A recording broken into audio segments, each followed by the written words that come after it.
Today, it's not going to be a long episode. Probably looking at maybe 2 hours at the most. Going Hi, to everybody. It's Boog Shump. do some Welcome to Diamond the show. Dynasty and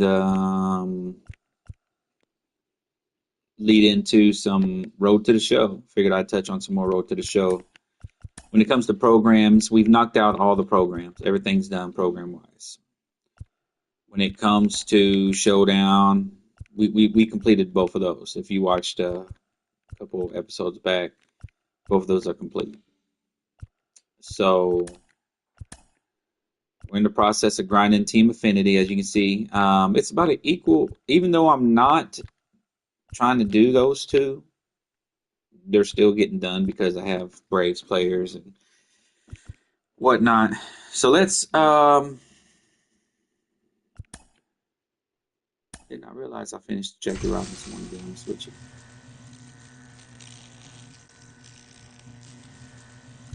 That's interesting.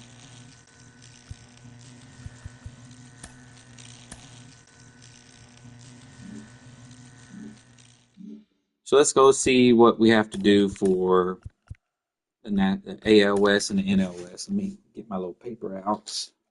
I like to write it down so I can kind of see what I'm supposed to be doing. I'm going to change my lineup to strict, with the exception of Justice, Griffey, and Acuna. Everybody else will be based off of AL West and NL West. So let's see what we got going on here. Get off. Multiplayer missions. I don't do multiplayer. We got Astros, of course. Angels. Athletics. ATHLETICS. Mariners. Rangers. RANGERS. And then chapter 1 and 2 bosses.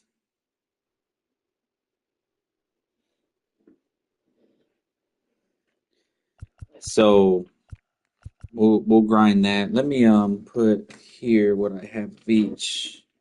It's only 4,000 per. It's 6,000 for that. So the Astros, I still need 294. Need 192. Need the 4,000 with the A's. Mariners, I need 220. Ooh, the Devil, 334 and 90. Let's see what single player missions. These are repeatable. So we got RBIs with West players is 12. Total bases is 12. Okay, I say it better not be 12 also. 22. Almost was 12. Already got that. I could do some Hall of Fame. I might play a couple Hall of Fame games. I'm not messing with Legend. Hits with bosses is repeated. That's 10. And K's boss is 10. Alright, so that's number one. Player exchanges. Did I open packs and then go back and let's go back and look, because if I can do some exchange, I think I did the collections. Let's just go to the West.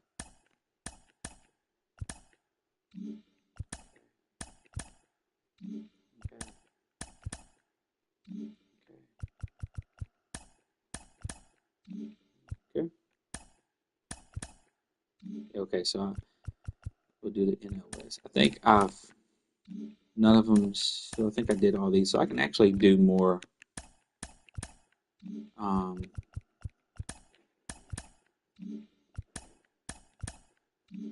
Yeah, some more. This. Let's do some player exchanges. Whoa.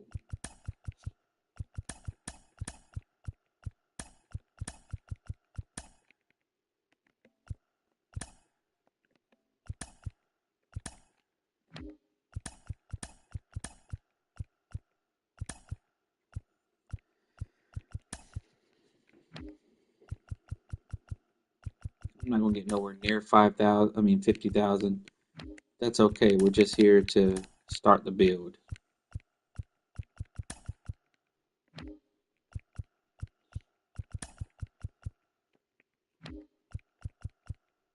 We don't turn in gold players. I mean not gold players, but diamond players because those are possible sellers later. I'm not gonna do the extreme when we're hitting 2 home runs. Not gonna happen. I just don't feel like doing it. Hey, how about that? Already did the showdown, which we're 20. Have we? How close are we to our first one? We're still 20 away. That's wild. And what I do know is out this group, I played with Salmon a little bit, in the showdown. He's decent, but I'm thinking I'm gonna take J.R. Richards as my first one because those are easier to build. But let's go down here to the AL West and put the bosses. That way I know who I can use. We got Correa,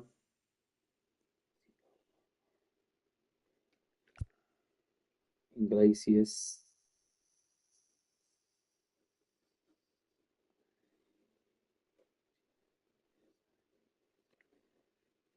shortstop. He's a closing pitcher. Oh yeah, I'm putting Ricky back on the team. That's a given.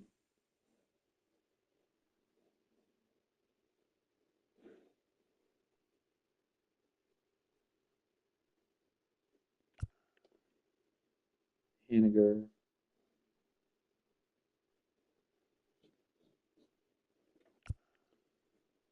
and Lyric.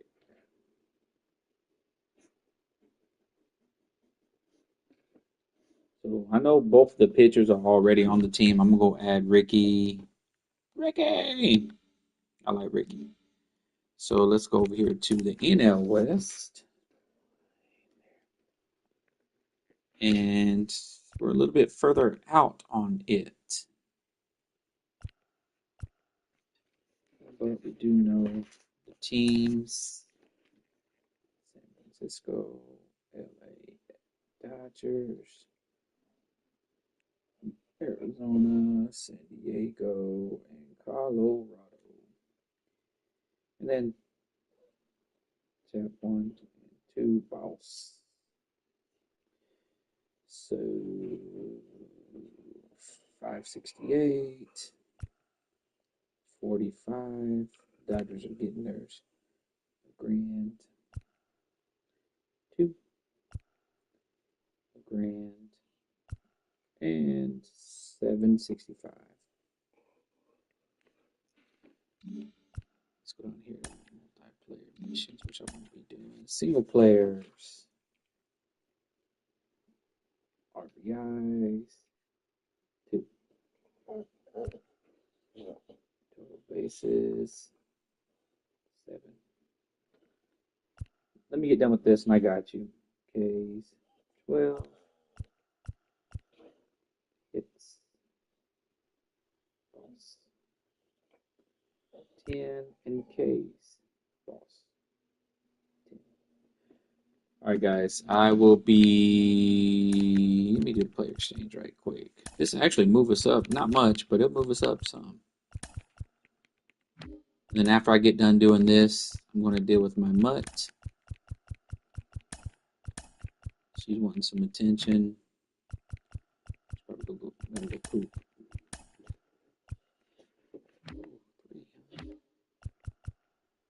385.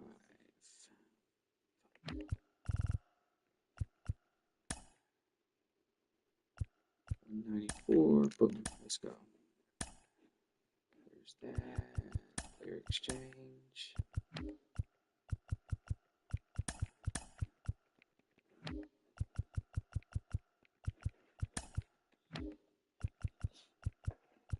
I got you, fat girl. I don't want to do any of the breakout guys. I will do you.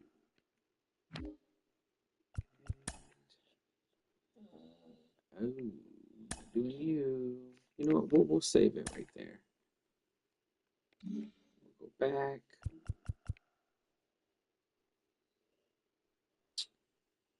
And find out what players can be used in this one, and then we'll be back.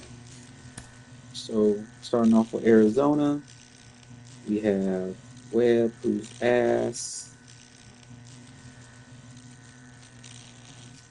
Pitcher. We have Charlie, Blackmon, outfield. I got you, fat girl. Give me a second. Third base.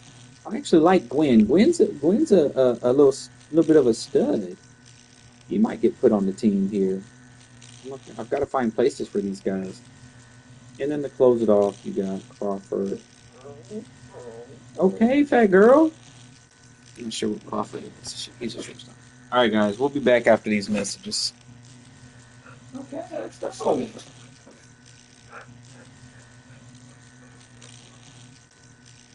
Yeah. I think she got to go poop. Did she poop this morning? Huh? No, I'm asking you. You going with us?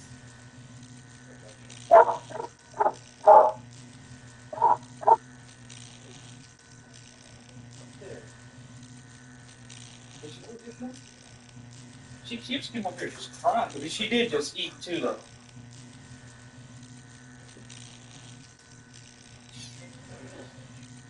You think they might be upset because I don't have the door open? Girl.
Huh? Oh, they said it's big? That bet it takes a long time. So, well, hell, just the backyard. It took me damn near 3 hours.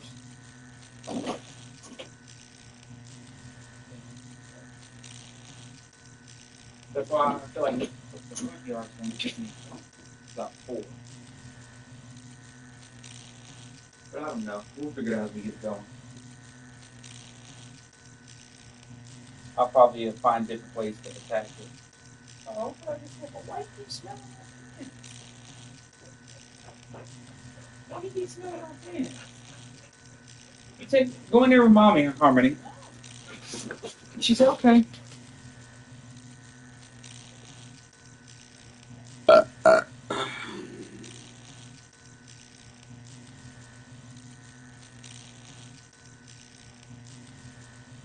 Watch.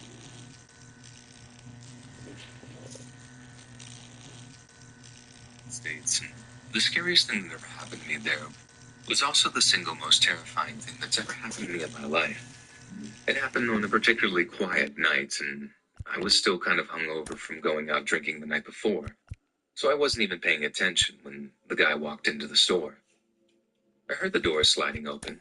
I heard his footsteps as he walked up to the counter, and then right when I was about to lift my head up to ask him what he wanted, he just slammed something down on the counter in front of me. I remember the first thing being the red splatter on my t-shirt. It was plain white, and the moment his hand impacted on the counter, all these little red specks appeared on my shirt. I already recoiled from the shock of having his hand slammed down in front of me, but when I saw what he just slammed down next to the register, I recoiled even further. It was a tongue, an actual tongue. Even though it was soaked in blood, I could recognize the deep ridge running down the middle of it. It sounds like such a cliche when I think about it now, but I now know what people mean when they say that they were frozen in fear. The whole thing was an assault on my senses, and I think it just short-circuited my fight-or-flight mechanism to the point where I just didn't know what to do. Then a look in the guy's eyes as he stared at me, so calm but intense, with eyes so wide and unblinking that it was like he didn't have eyelids at all. It was only when he spoke that I actually found the will to move, and all he said to me was, "Call 911. I bolted into the back office, locked the door behind me, and immediately called the cops. All the while I watched the guy on the cameras just standing there at the register. He didn't move at all.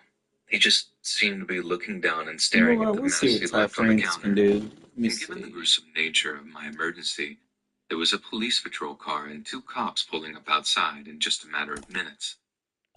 The guy didn't put up any kind of fight when they moved to arrest him. He just held his wrists, allowed them to put the handcuffs on him, then let the cops take him away. Once he was safely out of the store, I walked out of the office, trying not to look at what was on the counter, then told the cops everything I knew. It obviously wasn't all that much, but as I was talking to them, I noticed a few more police surrounding a car in the parking lot that still had the door open. I called the store manager from the McDonald's across the street, telling them that the cops had to close the store because it was an active crime scene. They rushed down to see what was going on, even though it was their day off, and after telling them what had happened, I went home to decompress. From what I heard later, the guy had gotten into an argument with his wife while out driving somewhere. Then at some point, he'd snapped, pulled up into a parking lot, stabbed her to death, then cut her tongue out. Damn. Then, for some reason, he picked our 7-Eleven to walk into to slam the tongue he'd cut out of her mouth down onto the countertop. I was allowed to take a little bit of time off of work after the whole thing, as I just couldn't face going back there so soon. Even when I did go back, I was on edge the whole time for my first couple of shifts, and I just couldn't seem to shake the image of that bloody tongue just lying on the countertop right in front of me. Get it together, loser.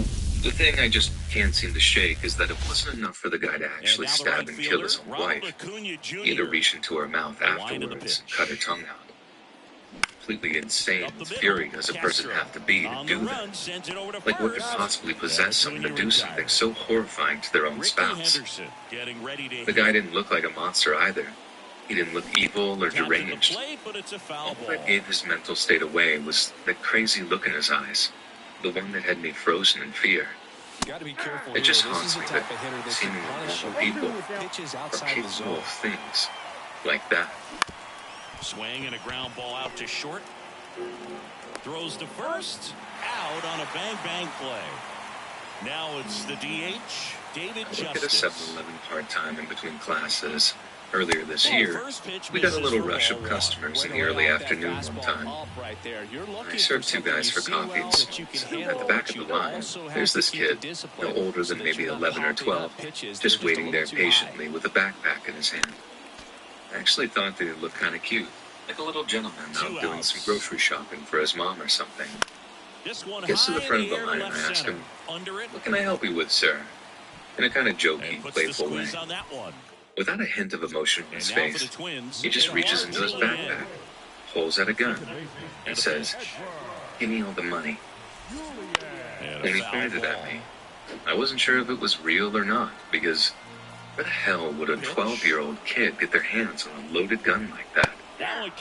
It's not like the 7-Eleven I work at is in some high-crime area or whatever. It's actually located in a pretty nice place, and although I've heard one or two stories from coworkers about the trouble at the store, nothing had ever happened to me personally. There was one other guy in the store at the time, and I looked over at him to see him kind of smiling at the kid.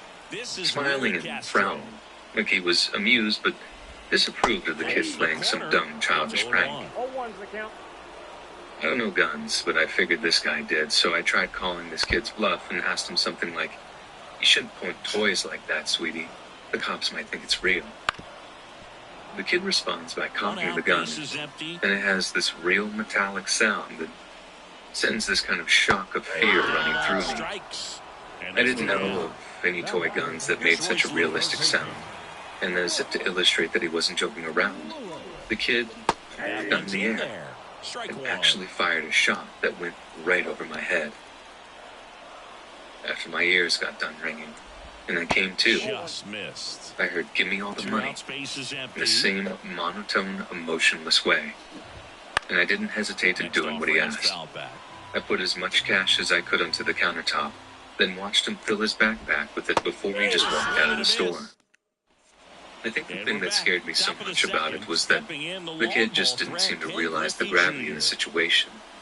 He definitely seemed like he had something missing about him.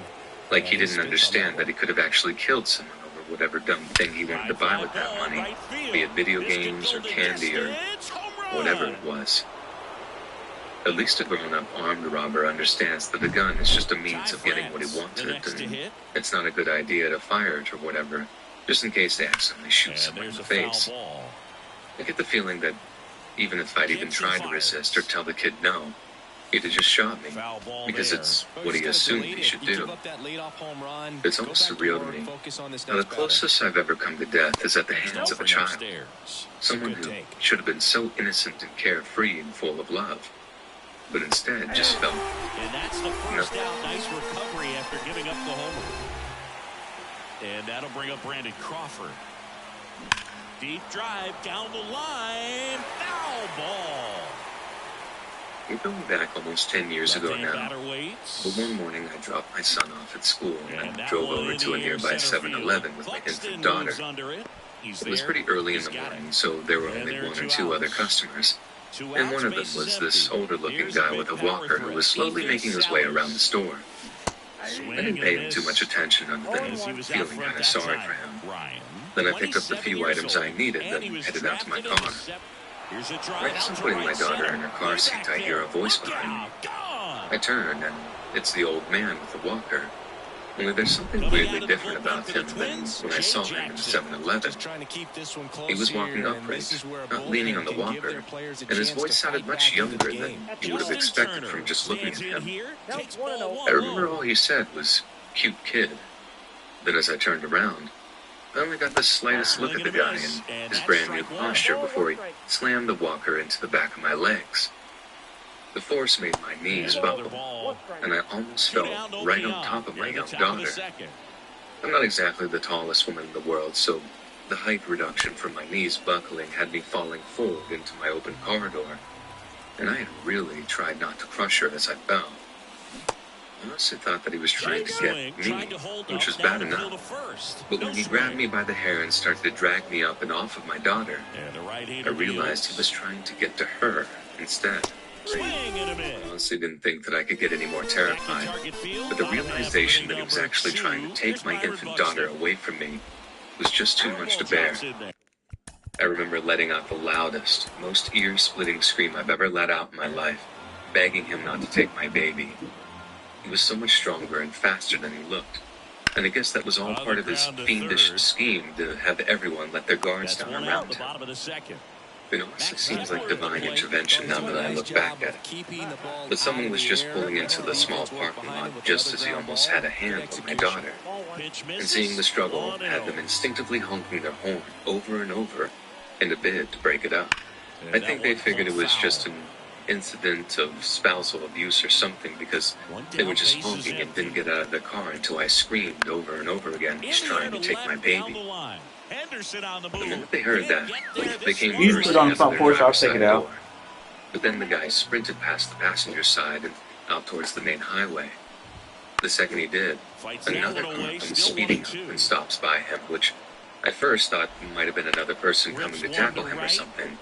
But instead, the guy climbs into the second car and speeds off with the screech of its tires. What horrified me in the aftermath was that it was quite clearly a well-planned and almost perfectly executed attempt to kidnap my daughter. And I wouldn't be surprised in the least bit if it had worked on the previous occasion. After the kind stranger calmed me down, they helped me call the cops as I tried my best to calm my daughter down in turn. She was still too young to really know what was going on, but she picked up on my distress enough to be wailing and crying until I managed to lull her off to sleep. The cops who arrived at the 7-Eleven a short while after said that they'd never heard of such a thing happening there before, but they were able to check the street cameras outside the 7-Eleven to try and get a clear image of the getaway car's number plate. I stuck around long enough to find out the car's plates came back as stolen, and the cop I spoke to said that there was a good chance that they just ditched the vehicle somewhere after wiping it down for prints. If they had already planned such a detailed operation out, there was a good chance they planned for that too. The only saving grace was that the officer assured me that my report was a step towards catching them. A small step, but a step nonetheless. The horrifying experience I went through that morning wasn't for nothing, as not only did the cops now have a description of the guy who tried to do the kidnapping, but their failure to kidnap my daughter meant that they'd probably hesitate before trying the same plan again. I took a lot of comfort in that idea. And if it wasn't for the cop taking the time to reassure me of that, I don't think I'd have dealt with the trauma of it as half as well as I did in the months that followed. But I did a lot of praying too. Desperate prayers that whoever had planned such a horrifying kidnap would never, ever be successful. And that no one else would have to endure the pure horror that I had. But on the flip side, ground ball, double play, strikeout, that could get the inning back under control on the mound. Righty to the plate. During a time when I was done with college and wasn't able to find a job right away, I took a job at a 7-Eleven because I needed money. I worked mostly late night and overnight shifts. What I liked about this was that there wasn't many people that came in, and I would have a lot of free time by myself to play on my phone or listen to podcasts. I was always a night owl, but I didn't really like staying up all night when I would have to work those hours. Anyways, I'd been working there for maybe about 2 months. And one night, I was working by myself, very late. It was probably 2 or 3 o'clock in the morning, but I don't remember the exact time. The location that our 7-Eleven is at is on a road just off the highway, and we're really busy during the day. but not so much at night. We got several customers early on, and for the first few hours, I had quite a bit to do actually. But now, we would get only like one person every 20 minutes or so, and I started to get bored. I noticed in the back corner of the store where we had the soda machine and icing machines, there was a spill on the floor.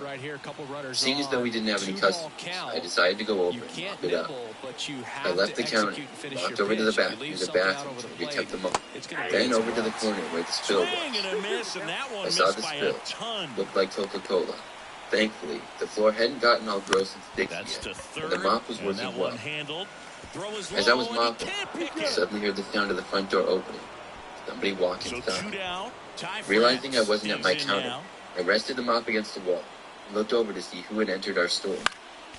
Where I was, couldn't see the front door, and whoever was in the front door couldn't see me either. I could, however, just see the front counter. I saw somebody standing at the front counter with their back to me. They seemed to be looking around as though they were looking for someone who worked there. Realizing I needed to go back there, I took a couple of steps over to them, and as I did, I noticed them turn. Their head went to the side. They hadn't noticed me, but I did see them looking to the side, revealing that they were wearing some sort of mask. It appeared to be a really creepy-looking clown mask. I then noticed he was wearing a dark blue jacket, and his right hand was in his pocket. Immediately I got a bad feeling. He was up to no good, possibly looking to rob the place. I froze in place, telling myself to stop being scared for no reason, and to just go. I thought, what are the odds he's trying to rob the store? It had never happened before. And as I was standing there, I watched the man then go around and behind the counter himself. As a pure reaction to this, I jumped behind the nearest aisle and hid. I could hear the man messing with stuff behind the counter. It sounded like he was going through the cash register. I figured he was in fact robbing the place. And as I was hiding back there, I just... You said what? Fouls it off, still 1-2. Probably the spicy teriyaki with lemon pepper. Down to their final strike. Nah, you ain't. A swing and a miss, and that is the ball game. You don't like hot. Huh? To me, it ain't. MLB The Show. You can get mild. I get hot. As soon as I heard the 911 operator answer the phone, I suddenly heard the man go quiet from whatever he was doing and say something. Out of fear, I quickly hung up the phone and held my breath. I heard the man shout from behind the counter, asking who was inside and to come out now. He spoke in a loud and demanding tone. I wasn't going to, though. I was way too scared to move. At this point, I just wanted to get out of there. I knew our store was being robbed, but they didn't pay me enough to try to stop this guy. Oh, that's right. I called the police again, but obviously the man could hear me if I did.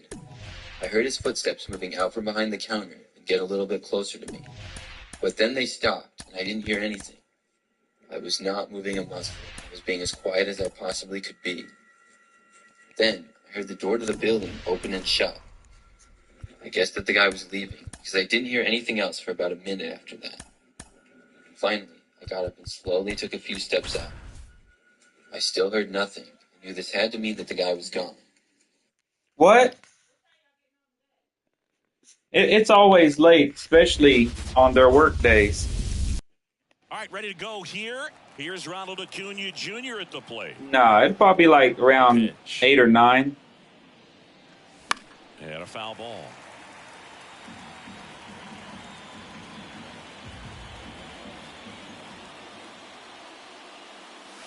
Strike 2. No ball, 2 strikes.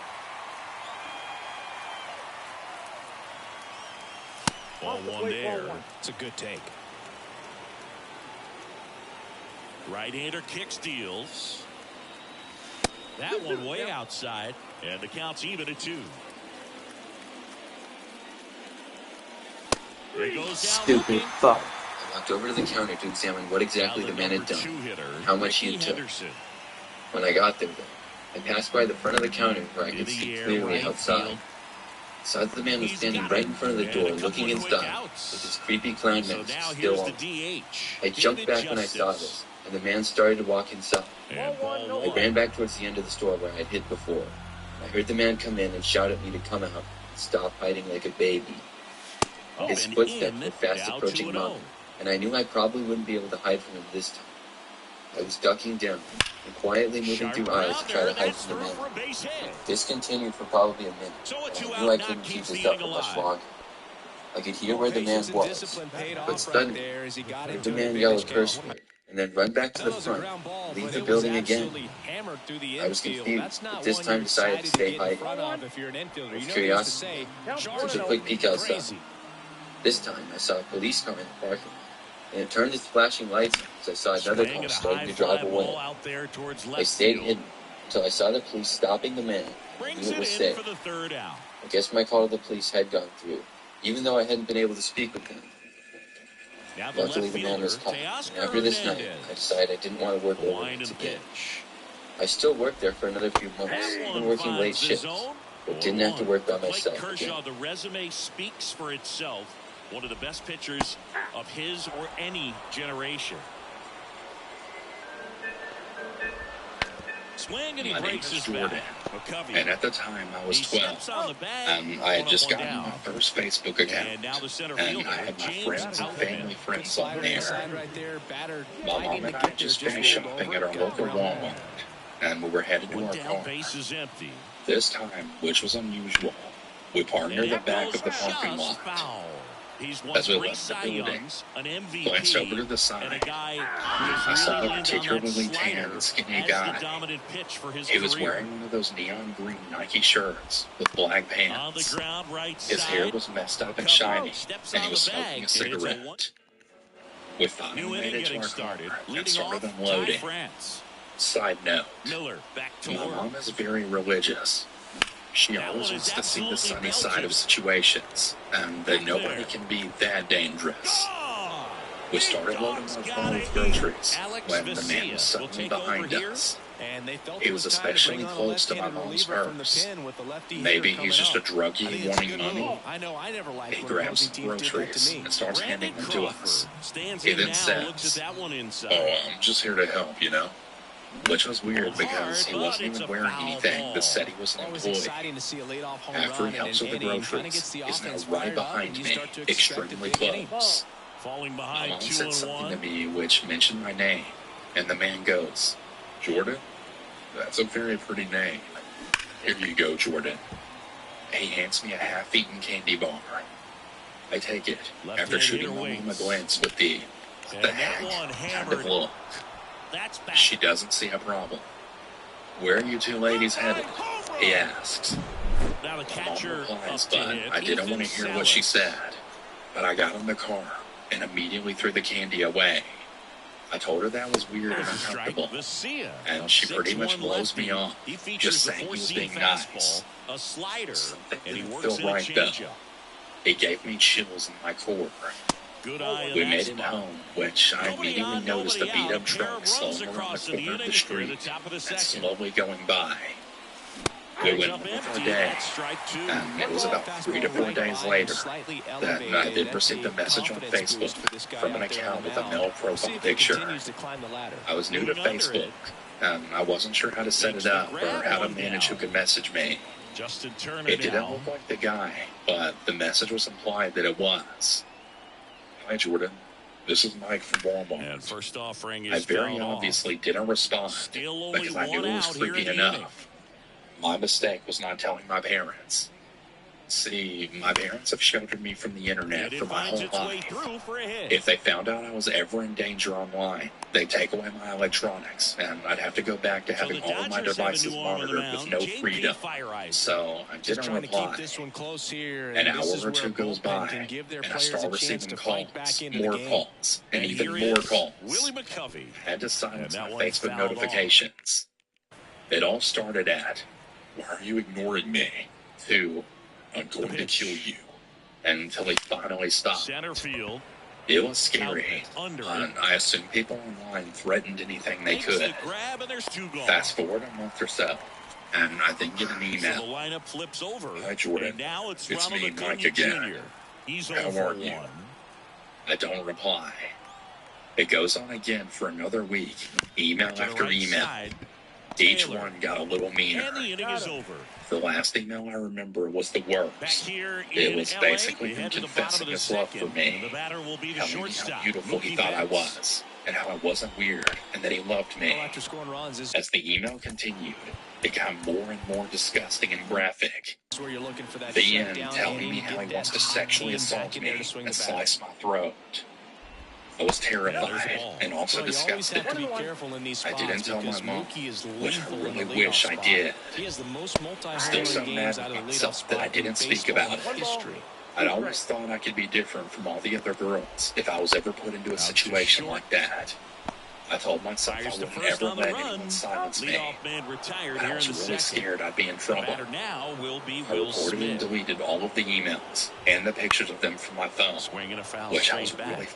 stupid The to do. Dodgers trailing Only the by next 2, day, bottom half I get of inning another number 2. email from a different That account. smash towards center. All it said Makes a was, nice grab and "I'm a going full to find sprint." your house and That's kill out number you." 2. I stayed Here up all comes Max night for Muncy. 4 nights straight. Another few days go by, and it's almost time for bed. Swing and a And miss. I step outside to let my miniature husky do her business. Our garage overhead door is locked pretty much every night by my dad, who has the keys. My older siblings have snuck out before, so only he And has now the 1 keys. and 2. 1 ball, 2 strikes. He told me to close the garage door when I came in, and that he'd lock it before he went to And bed. that just misses. Thank God I locked the garage Two side outs, door. base is empty. After my husky's done, I call her in, Clobber to and right I then field, close the way garage back. overhead door. It was heavy, so it's not like wind could pull it up. As I go to close Chris it, Taylor now. I see the same red beat-up truck that came by months ago.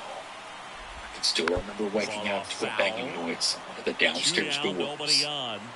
I looked at my phone and memorized the time. And it's 0-2. 4:37 a.m. The banging and rattling of the downstairs doors went on for what seemed like an hour. We're back But to it was start the only third, about and there's 10 a to new arm 15 on the mound, minutes. Blake Trinan. I didn't sleep for a while. Maybe it was a coincidence and some high guy stumbled to our house. I don't know. The next morning, my mom walked outside, and she found our garage overhead door was wide open. And that's ball 1. I guess she didn't hear the banging or the door rattling. My room was upstairs right over the garage, And while my another parents' ball. room was at the other end of the house. I know I closed that garage door. And a Can't pitch. help but think that it was him that Now night. way inside. My Straighten parents him still up a don't little know bit. about what happened.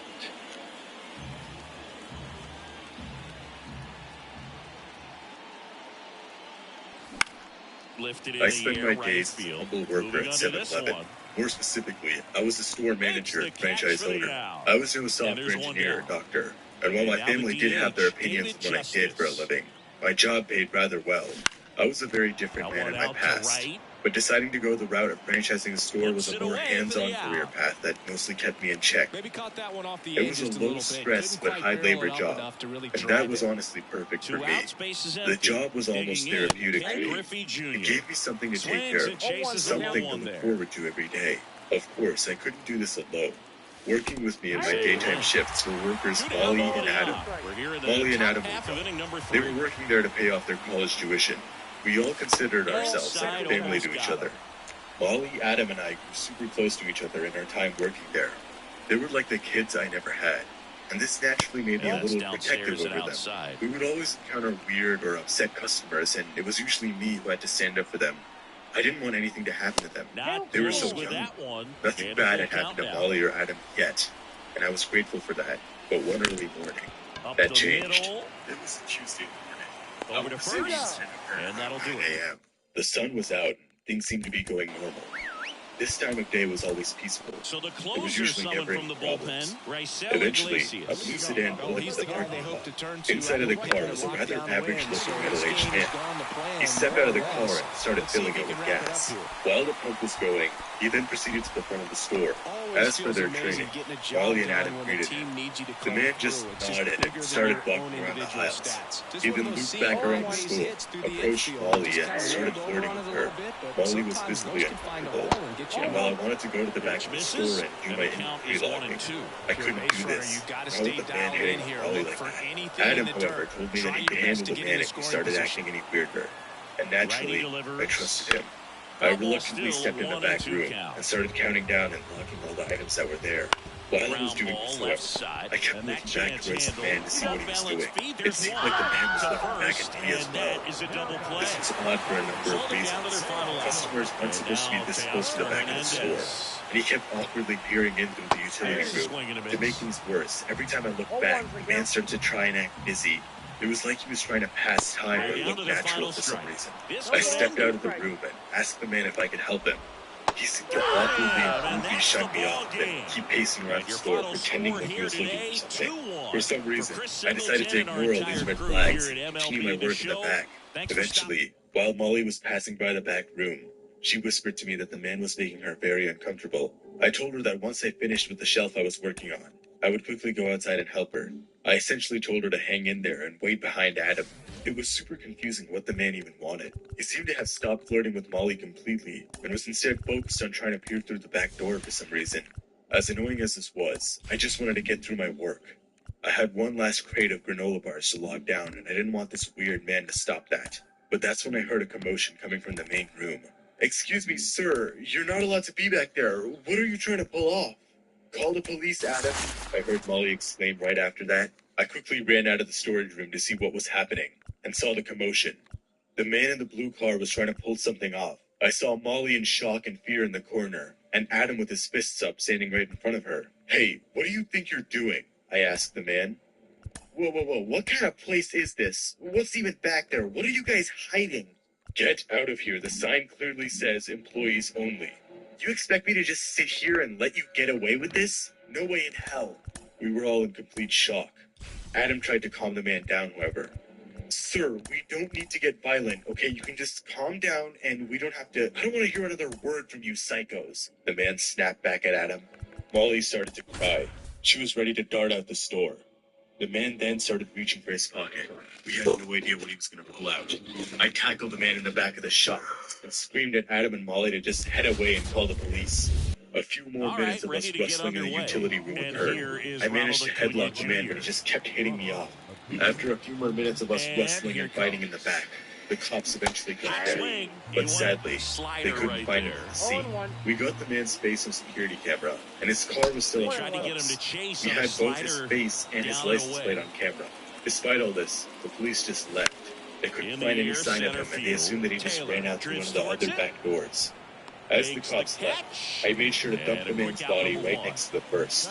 As I mentioned before, I was a different man in my past. This job really changed me. It seemed like the man in the blue car clearly noticed the other body I had. Normally it's pretty well hidden. Not even Molly or Adam could find it. But I guess one of the legs must have been sticking out or something like that while I was moving stuff around. I re-looked at the security footage to make sure there was no evidence left behind. It seemed like the man wasn't reaching for a gun or a knife. He was reaching for his phone to call the police. I really didn't want it to be this way, but he knew my secret. The man was now part of my collection. Molly and Adam still have no idea what happened, and you bet I'm planning to keep it that way. They can't find out any more about my past. If they did, they'd be shattered. For now, my secret remains safe from the public eye, and I will ensure no one remembers that day. That one fouled off. So this happened yesterday, and I'm still pretty shaken up. Just for some backstory, I'm a 25-year-old female, and my boyfriend and I both have jobs where we can work from home and in an office. I was extremely tired yesterday morning, so I decided to work from home as my boyfriend went to the office. So I was alone all day with just my dog and cat at home with me. The day was normal as any other work day from home that I've taken until about 1:30 p.m. This is where things took a turn. I just hopped into a work meeting when my doorbell rang. We have one of those Ring doorbells with a camera, and it notifies my boyfriend's phone that someone's at the door. I texted my boyfriend, and I asked if he could check who it was. And he said it was an older man who looked kind of sketchy and did not answer the door. So I ignored the door and go back to my meeting.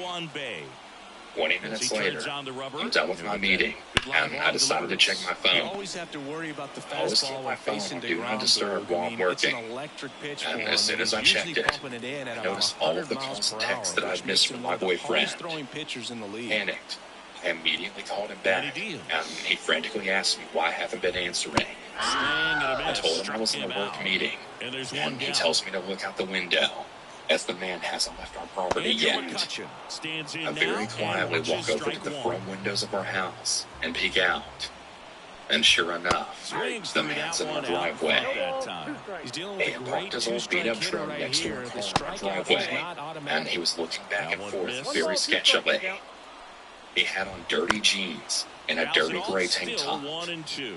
I immediately run back to our bedroom, and at this point, my heart is pounding in my chest. Before I could comfort myself, I just think that maybe he had the wrong house.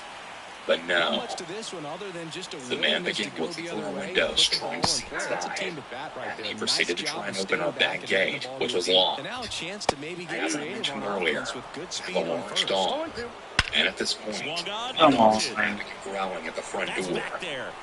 As I still had my boyfriend on the phone, he was actively watching the man on his phone. I asked him what I should do since I was in full panic mode and completely alone. On 911, he firmly said, I did as he said, and with shaking hands I called. While I waited for the police to arrive, I texted my mom to let her know of the situation, and she immediately dropped what she was doing and said she was on her way. The man was still snooping around the house and looking through windows. At this point, I had no idea what his intentions were, and by the looks of it, they didn't seem good, and I was really afraid he would see me. As soon as the man saw the police coming down the road, he hopped in his truck and sped off. And he beats it. He's safe. The officer, and at this point, 3 hits in a row for the offense, and now they've got some speed on first, so we'll see if they try to get him into motion. Thankfully, my mom got the man's license plate number. The police took his license plate number, as well as description, and they told me they'd be on lookout for him. I know this may not seem as scary as some of the other stories here, but when you're alone, and there's a man looking through your windows and not leaving your property, you have no idea what his intentions are, and it's absolutely terrifying. I wasn't able to sleep last night because I was so terrified, thinking he would come back to try and finish what he started. Hoping the police call me with an update, Now since we batting have the key license Brian plate number. Hayes. Here goes And the if runner. they do, Swing and a we'll miss. provide an update. And that's a stolen base, not even close. He's Runner at still second back here, again. one gone. Next offering is in for a strike. Out there on the mound, he's setting the tone early with the fastball, 98 miles per hour up on the scoreboard. At the time, I was living with my father. High in the and he air, was out to working long right. shifts away Acuna from has home. it sized So up. I spent a lot of time. He makes the grab, and there's two When away. I was home alone and trying to study in my bedroom. It was around 7 And now here is Jack Sawinski. I was used to studying along like this with my headphones on.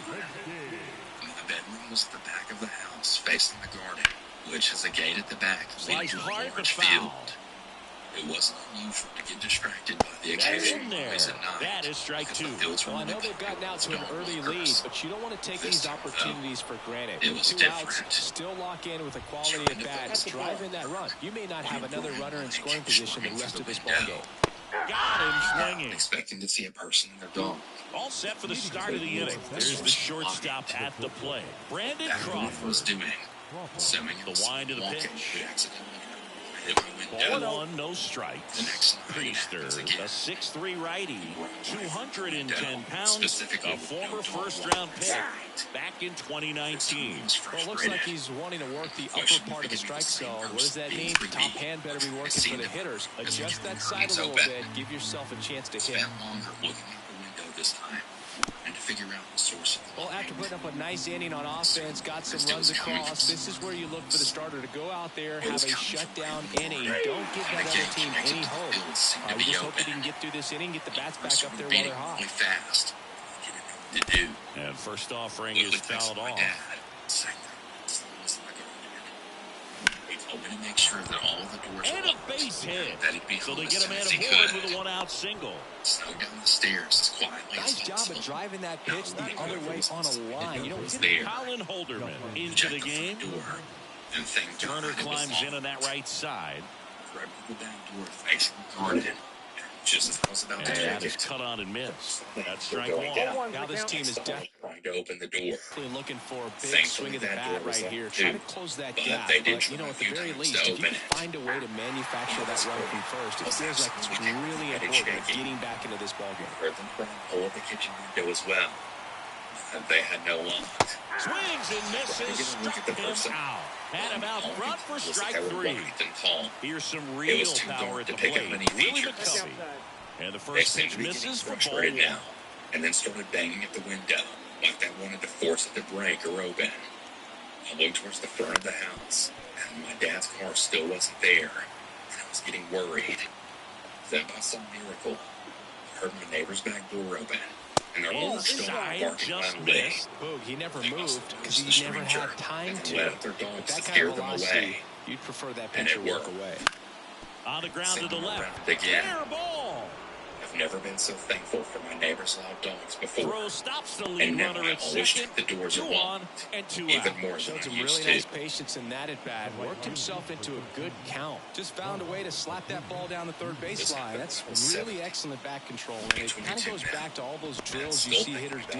They take the force out. I was at my house Bottom of the Friday night.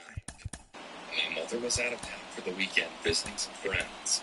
So Jose I had the Leclerc house all to on the myself pitch for the here. weekend. Pretty tight game, so they're looking for quality pitches out of him right here. Got to do his best to keep the And we score decided to right watch a where it scary is. movie. Next We got offering is some in snacks for and a soda, strike. and we then turned on my favorite They tried to get movie him of to all chase time. on a slider One ball. Right, down get and ahead. away.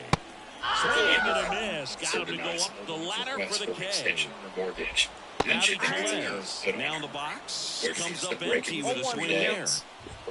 He's down 0-2 as he swings through it. Anyways, No ball, 2 about strikes. an hour into the movie, And that me one and Dad were having upstairs. a good time. Bases And empty, laughing one at random away. shit in Bottom the half movie. of inning number 2. I paused the Backed movie off because the I had to plate go to that the time. bathroom. And Foul just ball, walked another to the 2-2 bathroom. upcoming. Saw out the window a bit. The sky looked green. And that one is I knew inside. that there was going to be a storm, but I didn't pay attention to it. So I did my business, washed up, and went to continue the movie. To the right side. Well, after the movie was over, McCovey takes me it and Dan himself. got He an didn't alert make on our things phones. easy for him there, but they The still alert get said the that there was out. going to be a tornado warning Henry at Davis 7:45 in the box p.m. with 2 gone. and to seek And shelter takes a now. look at a called And that the strike. threat level was In the really air to extreme. left center. We immediately left the And house to Ricky get to the Henderson storm the shelter in grab. the trailer park. Back now. Yeah. And on the I mound, lived the in the trailer closer, park at the David time, Bednar. so we had I to think evacuate the closer has to be trailer. one of the toughest jobs in Just as we got baseball. to the And storm you shelter, see a pretty high turnover wasn't rate all because of it. starting to Every go on, outing and seems the to wind be started to high get pressure, violent. this one included. The owner We'll see if of he the can trailer wrap park up the off win the and get shelter, himself a save. and us, And a and foul everyone ball. else in the trailer park got inside of it. We went down to the basement and all huddled. About 10 minutes later, the Only power 2 went now. out, and we could all hear the wind Foul getting ball, really he violent, stays alive. and what sounded like a freight train shook the whole building. It shook so At the belt violently fire. that I actually thought it was Swing going to and a collapse. miss, and he struck him Started out. crying, and One I away. thought we were going to So die. now the DH spot. Me, Dan, and David everyone else in the Justice. shelter started freaking out. There were First five pitch loud doesn't crashing find his sounds own. that came from That's outside. 1-0. I was so terrified that I felt like I was going to shit myself.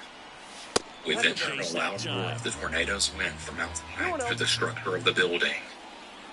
Then about 10 minutes of noise later, it stopped. That one away We were inside. then given the all clear.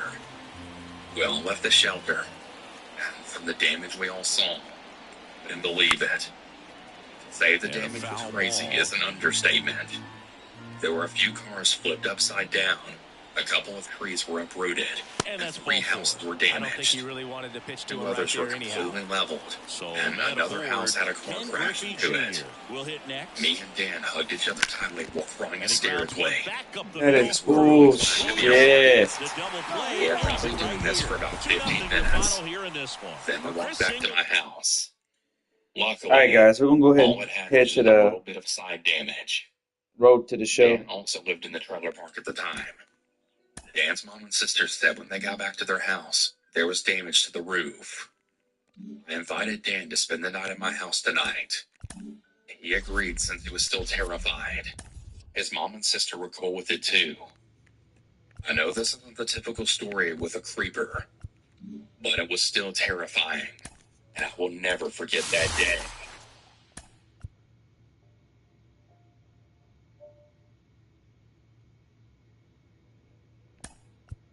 When I was around 18, I had gotten let go from my job as a part-time retail associate in Iowa City, Iowa. The reason for my termination was because the company was going bankrupt and couldn't afford to pay their employees. At the time, my parents made me pay rent and other expenses, and because I no longer had a job, I had to find a new one. Searching for a job was a hassle, and it didn't help that there weren't many jobs that were part-time. On top of that, I was also a part-time college student, which only added to the stress. Weeks had passed, and I still hadn't found myself a stable job. However, that was until one of my friends had called me, wondering if I could watch his dog as he was going on vacation that week. The reason he chose me was because the sitter who originally watched his dog Snyder, had getting ready to recently hit. moved 3 states away, and he couldn't find anyone else. The pay was $600 for 3 days, which was still enough to get by, but meant I would still have to find another job soon. Swing and a miss. Nice changeup. Desperate for pretty much any blessing in pay, disguise for I the accepted hitter. his If he offer had and made agreed to contact, look after his probably dog. would have been a double play ball. His dog's name was Jem. And it's strike two. She was the gorgeous saddleback German Shepherd with the personality of a teddy bear. Of course I was intrigued. Out to center. I had arrived to his Moves house, under where it. he had left a list of all the rules. Drops Feed into her the at glove. this time, let her out every 2 hours, give her walks, etc. Basically the usual He has responsibilities when simply owning been any dog. dominating pitchers at this level. Caring and for a looks to be dog may seem prime easy, candidate for a but it gets promotion stressful after very a soon. while when you constantly have to let them out. The first night went smoothly He hits a with fly no to center. accidents and had Settles gotten under this done one. every rule on the list. However, Runner tags that was from until the third. second night of dog sitting, where He's something in to happened score that on would the sac completely fly. shock me. It's 2-1, and I know For he's some got context, the it was around 8 or 9 p.m. I had ordered some food and was watching a movie with Jem That one laying fouled next off. to me. Snyder, point only during the 18 years movie, old, and she he's been sits on up quite a and tear at the perks her plate, ears while hitting better tilting than her head, .450 over his as if last she 10 saw games. or heard something. That one back up the middle, and The it gets house was through. next to somewhat of a wooded area, so I had figured it was possibly a squirrel or some other critter. Soon after, though, One down. she started And here's the looking first around baseman. and began Trying barking to in the keep this direction of tied the at hallway. 2. We're in the top of the fifth Almost inning. immediately, she jumps down from the Popped up. couch and runs to the hall. At this point, I started to Out get a number little 2. worried, as I didn't know what she could possibly be barking at. 2 outs and a Curious, runner at I first. follow her The third and baseman see that will she's hit barking next. at the door that led into the basement. And the I 1-1. didn't even Runner dream on the of go. opening that door, Fly ball out and to instead right. pulled her And away. it drops in. However, she Throw, and it blinked gets the fly away. and pushed the door open, fleeing down the stairs. Darkness filled the basement, and so I get out my phone to help light Here's my the way catcher, down. Chadwick Trump. This was before Apple had built-in flashlights, so I used my screen to illuminate whatever was down there. It's down and in. This is a After critical feeling moment for around this for it, pitcher. I With the find the runners light on switch base, you and see have to be Jem wise sitting by a with where you small put your closet pitches, door. or you could see some This runs was come one in. of those closet doors with the see-through ridges, though Out I at was third, able to slightly and see that inside. ends the inning. Ever so All set carefully, for the start I of this inning. approached the Now, door and Daniel pulled Jem Snyder. away, but not And he's before got a taking a big quick power look bat inside. for a shortstop. Exciting Staring young back player. at me was an eye. Pretending not to And the notice, first I offering drag is her out not of there close. and run to the living room to call the police. I tried my absolute best to whisper into the mouthpiece, That one is as I didn't want to absolutely make any pummeled. noise. However, even And with me boom being goes so the dynamite. quiet, it didn't help, as Jem was still Made barking. them pay for that one. Up As to I'm on 3 the home phone with the runs in the operator, series. I begin And to they hear lead someone it. coming up the wooden Here in the steps from bottom the of the ninth basement. inning, 1 out. Now the left fielder, Bubba Thompson. The person slowly knocks, as if it were a way to Grounded frighten to short. me even more. Snyder All the while, Jem was barking her head off, tosses a trying to break first. down the Only basement 1 door. out remaining. The sounds of Great game at the sirens plate, being and he heard in the certainly made a distance difference was for them. music to my Nice ears job as to they help drew lift them to the closer. win. All the while, I hear the person down there start running down the stairs and hearing a door open. Fortunately, And now, police were Daniel fast to respond Snyder. as they arrived to the house. As it turns out, police had found what appeared to be some secret room in the basement. Close with that one. Me, And it's 1-0. nor my friend, had any acknowledgement of this room and didn't even know what it was for. Our best guess was that it was some sort of wine cellar that was used back willing then. to swing at that pitch low in the zone. My friend paid Pitcher me has to extra notice for that. the trouble, If he does, he's got and a I better never shot at doubts that for inducing him the double again. play. I'm not Foul sure ball if there. police ever found the man, or the possibility that he's still out there somewhere. The scariest part about this is that there was reason to believe the man had been hiding in that room for months. Inside were stolen items, beer cans, Swings and misses. Struck and him even a out. sleeping bag. My friend had since moved cities recently, as him and his family couldn't shake off the paranoia. This just goes to show you that you can't even enjoy the safety and comfort of your own home. Breaking ball in there for a strike. Now, his skills at the plate and in the field allowed him to excel in the amateur ranks. The question is, will that prowess translate to the When professional I was level? about 15, my family and I moved into a large house. It was a relatively new home with 3 bedrooms, 5 bathrooms, a garage, and even a large basement. Just missed. Both my Nice parents take. were in the upper medical industry and worked several hours of the week. This meant that I would be home alone for the majority of the There's time a while rocket they into were the gone. outfield. That keeps the I inning love going. staying alone, as I like to think of myself as mature and adult-like. Now a chance for At the the time, first we baseman, lived in number somewhat of a 38. rural area of Knoxville, Tennessee. Those who have been to or Pickoff live in throw. Knoxville Dives will back in. probably relate Safe. to what I'm talking about. While it was a nice city, the crime rate was high, and during this story, I got a taste of what that looks like from school, Thompson and my on the way parents over. were at work. Pulls it down for the catch. Unfortunately, this was around the time where And COVID now was it's still the switch rampant, hitting so second my baseman. parents had to work extra. 15-year-old me immediately hops onto Call of Grounds this Duty one to to short. cure my boredom. Snyder. I played some matches for a few Fires it hours into or so second. before Out with going room to up to my spare, room and and that's- taking a nap. Look for your pitch here. Here we go. Here we go. I'd say I slept for a good 2 hours or so before I awoke to a noise from the kitchen. 0-1. 0-1. Looking back, it kind of sounded like a clanking noise you hear when moving stuff around. I wake up and take a look at my clock. It was around 7 p.m. I was genuinely annoyed from this noise and put on my slides and went downstairs to Knocks see that what one it away, and we'll was. do it again. I ever so Runners slowly at turned first the and corner, second, and nobody what out. I saw chilled me to the bone. There, in Flipped the it in the kitchen, air to right was a center. woman going through our fridge. She had her Got back it. toward Runner me, tags so at second. she couldn't see me or know that I was there. Third, not in time, To and it's provide a runners at little the more corners detail, with one gone. she was not at all a And now the pleasant-looking DH, woman. Wendell Marrero. She looked homeless, and looking back, I'm pretty sure she was. She wore torn Ground shorts, ball a could be tank two. top, and some sort of wristband. One at second. I put Double my hands play, over and my that'll mouth do it for and the inning. slowly went back upstairs. Stepping in, As the much as switch I hitting wanted shortstop, and Daniel needed to call the Snyder. police, I couldn't, as the only home phone we had was near the Smoked kitchen. on the ground to second.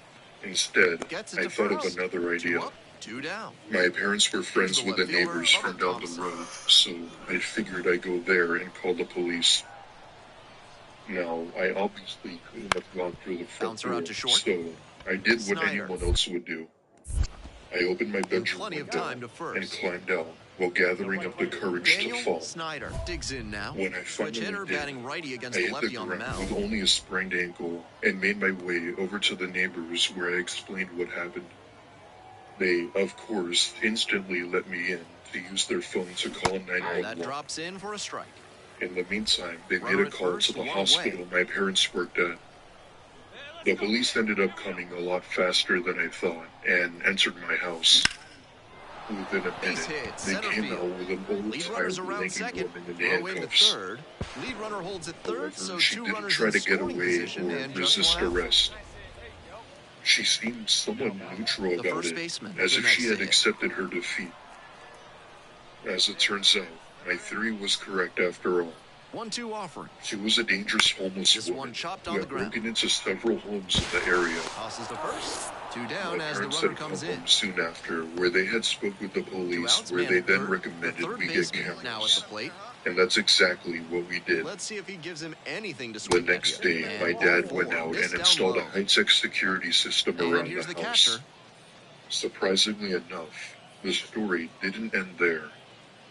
It wasn't until a few nights ago And he where I grounds had this brought up back the up the incident middle. to my mom Fires it and into center. asked if she That ends the remembered inning and about it. prevents things from getting...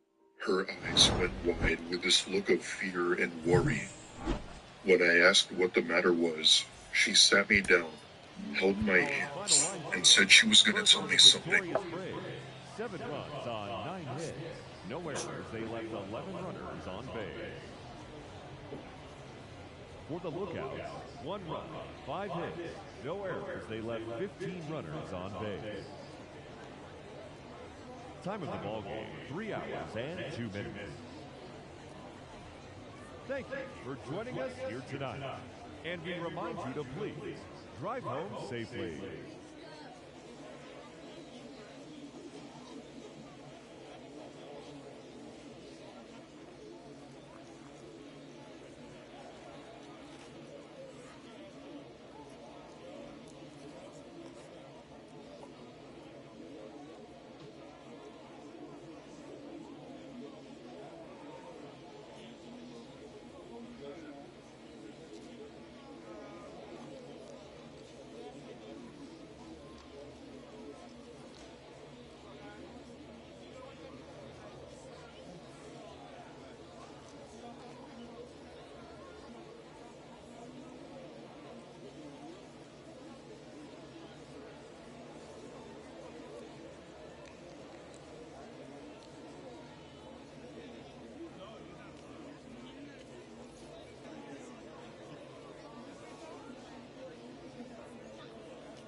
When her and my dad were talking to the cops that day, the cops had mentioned something that would shock them to their core. 1 down. When they had And entered now the my shortstop, house, Daniel they had found a Snyder. woman standing Showing outside some of my real bedroom power door. recently. 3 home In runs her over the hand last 5 was games. one of her kitchen knives that she appeared to have been gripping tightly. That misses. Ball Let's 1. just say that if I hadn't jumped out of my window, things probably wouldn't have ended well for me. Thankfully, we hadn't had any break-ins as of today, and He's doing I a hope good it job stays that working the way. count, giving himself an edge.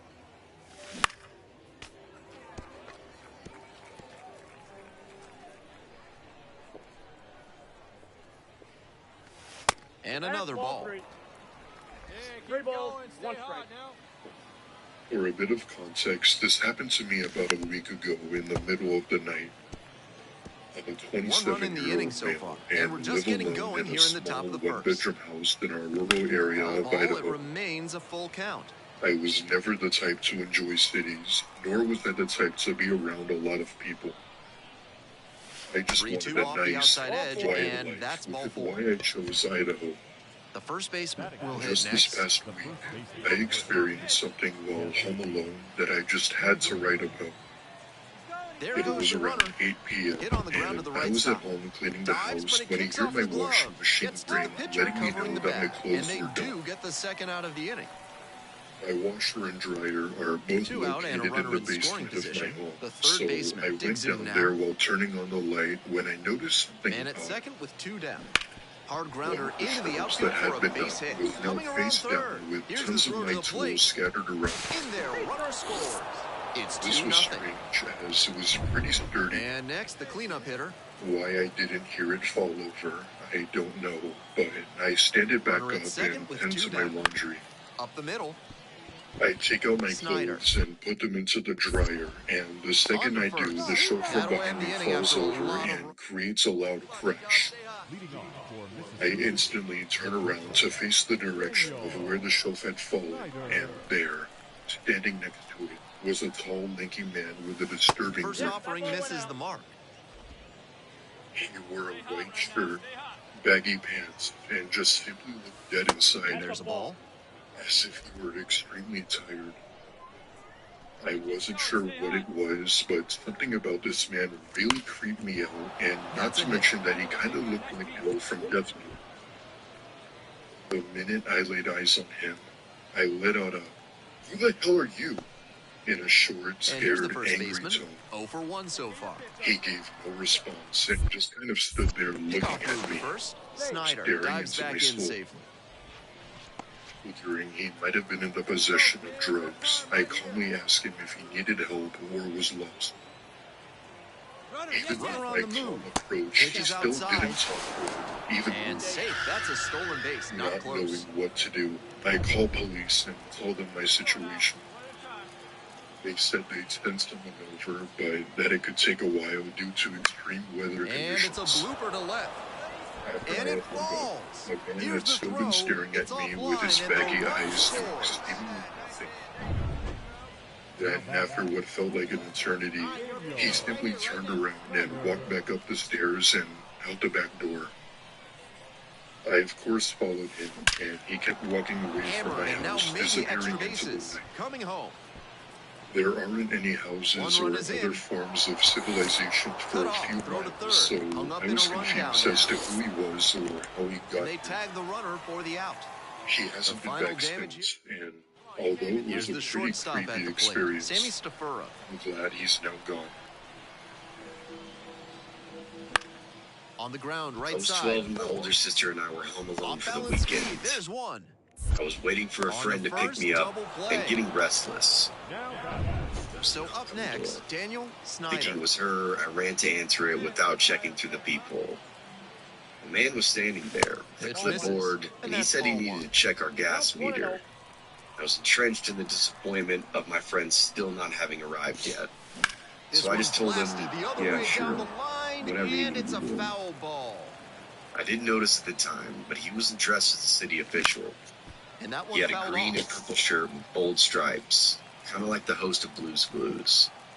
He came in and one and immediately went upstairs to where our Next pitch bedrooms misses were down and and away. walked into the Wasn't open a door of my strike, but room. the changeup The away typically is girly girl well room located with here. pink and He's glitter. gunning for that double play. Thank God my sister Nice came job by down the the hitter to stairs take at the it. exact Next same one just moment and misses. said, And that's ball "Oh, three. Wow, he's is showing an that Daphne's excellent eye at dad? the plate. Why is he going Really tough pitch upstairs?" to take. And I And he complained about how swings Daphne and wasn't lofts here one to yet. deep center. He was going on and on about how unreliable Bit she in on the was. warning track. Then my sister cut me off. Wait, And he may be Wait. feeling down as he heads if back to the Daphne isn't dugout, but here, that's a then swing. who is that? And the batter will be I the said, shortstop. he Sammy said he was here to Stafura. read the gas meters. Her face turned white. She flung open the Ground front ball door left and side, dragged could me be two. out, Snyder. hand clamped over my mouth, protesting. She said, Off balance speed. "Our There's gas one. meters And up that's outside." Neither of us had a cell phone. It was the two. Snyder, 60s. the next to hit. Obviously, Such a good we hitter weren't with going back in runners the in house to scoring call position. authorities on the Keeps them. They go with the intentional Then walk my here, ever and so they'll force at resourceful any sister base had with a two stroke gone. of genius. The man was walking right by our house, and next, she the motioned cleanup him hitter. over. Go She ahead called out run loudly in into the second, house. and we're in the top of the "Oh, eighth. Dad, it's good you're home. A man from the city is here to read the gas meters. He's No trouble here, upstairs." puts it away for the out. And just like she'd And hoped, that'll- this man on the street said, Ready to "What are you go talking for the about?" last half of the The inning. man in And the here's striped the plate, shirt the center bolted fielder. out of that house. The man on the street asked us That one repeatedly is if we were okay, absolutely pummeled. if we needed him to stay and wait in the yard with And us that until our should be parents extra got home. bases.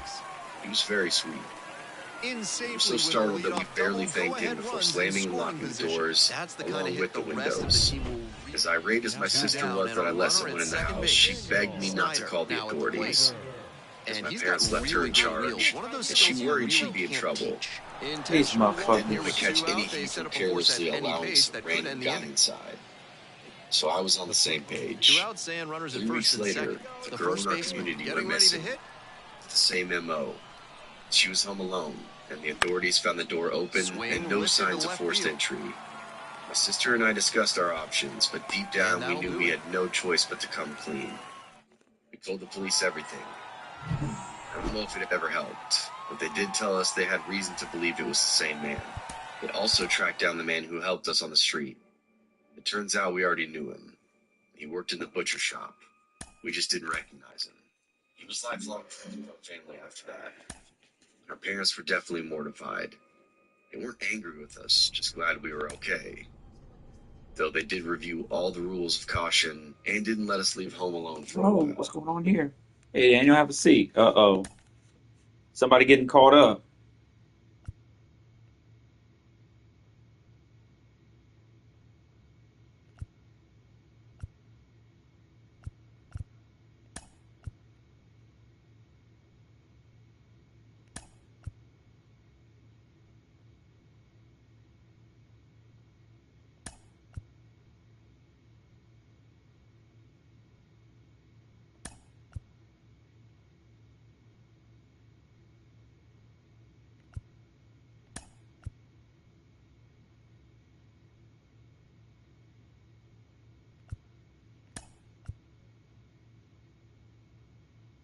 Thought I was getting a call up. I'm over here killing it here in AA, and they just want to keep me. I ended up finding that girl. Apparently, she'd been held for a few days, then burned alive. They never caught that man, but fear not. He appeared to be in his early 30s in the 1960s, so in any case, he has to be dead by now. Snyder. He has Just thank God every day for my sister's resourcefulness and quick action. Be a prime candidate for a promotion very soon. I'm a big fan of the channel, and I think I have a story you might be interested in. It's kind of a creepy / sad kind of story, but it's one that sticks with me all these years later, so I guess it's worth sharing with you. So at the start of 10th grade, this new kid called Caleb joined our school, and I had homeroom with him. You could tell right away that he was really weird, just super socially awkward and stuff, but he mostly kept to himself, and he was built like a defensive tackle, so no one really messed with him. Plus, he just sort of blended in, too. He didn't dress weird, didn't smell. Like, you didn't notice there was anything off about him until you actually spent time around him. If you did, you noticed that he had this really creepy habit, and I saw it up close on more than one occasion. My homeroom seat was about to the front right of Caleb, meaning I could look over my left shoulder and see him right there. So this one time we're in homeroom, but it's kind of like a free period, so everyone is talking and being super loud. Everyone except Caleb. Caleb was just sitting there, reading some old book he always carried around with him, and it looked like he was whispering to himself. You know the way kids kind of silently mouth the words they're reading, I guess out of habit or whatever? Well, that's what it looked like. I figured he just couldn't read very well, or that he was having trouble concentrating because of the noise. Unusual behavior, but nothing to freak out about. But as it turns out, that's not what was happening at all. Caleb kept whispering to himself, even when he wasn't reading. I caught him doing it in the hallway a few times, but I didn't want to confront him about it or anything, so I just sort of let him be. But then it got to the point where he did it a few times during the quiet parts of homeroom, like while the teacher was talking, and slowly but surely, everyone caught on to the fact that Caleb whispered to himself. The first time, the teacher asked in that really cliched way if he wanted to share with the class. He just went quiet and shook his head. The second time, it was totally quiet, and it got to the point where everyone around Caleb could hear him whispering. We were trying to work on something, I can't remember what it was, but the whispering was definitely all annoying and off-putting, so in the end, someone just said, "Dude, shut up." Everyone stifled laughter, and the teacher told us to be quiet and work, so that one just ended right there. This went on for weeks. Every so often, Caleb wouldn't be able to contain himself, and he'd start whispering at some awkward moment. The third time he did it in the room, or at least the third time I saw it anyway, someone actually snapped and asked him who he was even whispering to. Our homeroom teacher was aware of this little issue by that time, so she tried to interject to stop the confrontation from escalating. She basically tells the kid to back off and for Caleb to stop whispering, but then Caleb kind of just pauses, turns to the kid who asked him, and just said, "Come home." The kid's reply caused a ripple of laughter because he was all like, "You talking to your mommy?" Making fun of him. Our teacher quickly jumps in and tells everyone to shut up again. Only Caleb, doesn't show up. After weeks and weeks of not saying a single word above a whisper, he suddenly finds himself all conversation. Swing and a miss. Nice changeup. He talks, he said, referring to his mom. So I answer. The class didn't laugh that time, and no one had a single smart word to say in response.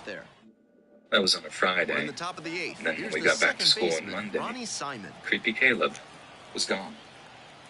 They pulled him out of class so fast that you could still see his shadow that Monday morning. But since we didn't know the context surrounding it, we just kind of went on as normal. We got over it. And I just said, Creepy Caleb, easy come, easy go. About a week or so later, me and my family ended up driving over to my older sister's place. She and her husband had been married for a few years. He was a psychiatrist at this big hospital on the other side of town, so they lived in this super awesome house that we enjoyed visiting as often as we could. My brother-in-law was a cool guy and would sometimes discuss certain details of certain cases with us over dinner. He wasn't too detailed. He didn't name names. It was all just shop talk, and I barely understood any of it anyway, so I normally just tuned out and did my own thing.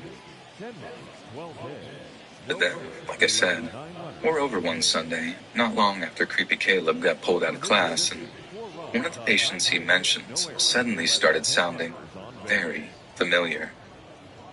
My brother-in-law was talking about how hard his job is sometimes, and how sometimes he has to take time to decompress on his days off. I think my dad asked him what it was that got him so stressed, as I assumed it was all a bunch of rich folks telling him their problems for huge dollar amounts, but then my brother-in-law starts talking about it being the younger people whose stories can really get to him. We're all listening intently while my brother-in-law starts telling this really sad story about a kid who'd walked in on his mom taking her own life. Not like found her body or anything like that. He walked in, and she had the gun to her head, and they were locked eyes when she pulled the trigger, and it screwed the kid up for life. We're all obviously hooked into my brother-in-law's story, but when he mentioned how they just had to pull the kid out of school because of a serious setback in his progress, my ears started burning. My dad asked what kind of setback, and that's when my brother-in-law mentioned something about schizophrenia, and more specifically, something about the kid whispering to himself. Mom says that I was white as a sheet by the time the whispering thing came up, and that not long after, I blurted out, "What was the kid's name? Was it Caleb?" My brother-in-law freezes, gives me this stunned, wide-eyed look, then clearly lies when he says, "No, Bounce to the it was right. Caleb." Simon It was a blatant lie, gathers and throws to and he first. never admitted to They're me in that plenty of it time, was and actually the Caleb end he was of talking one, and about. we're still But the scoreless. fact that he took me aside after dinner to give me a talking to was all I needed to know. He gave me some speech about doctor-patient confidentiality and how it would reflect really bad on him if it got out that he was talking about his work. In the air to left What? center. But the news about the kid got out in other ways. Makes I the promised my catch. brother Inning I didn't over. say anything. He said it was 2 runners Said I left, heard. and we're still knotted up at 0.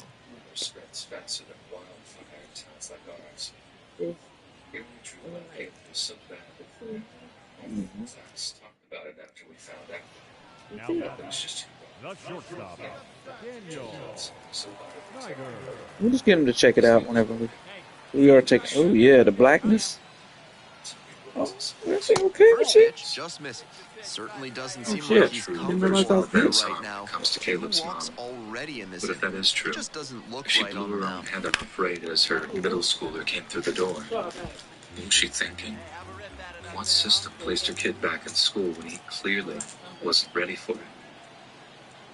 I guess you see a lot of horror and creepypasta podcasts out there. I look at the stuff that comes out of there, not a part of it. Black-eyed children and stuff like that. And yours is one of the only ones that talks about stuff that actually haunts people. Should have this I know plenty of sad stories. People's parents passing Makes the away out grab, of the blue. and that's the People end. missing out with their preferred colleges, etc. They leave. These are sad stories.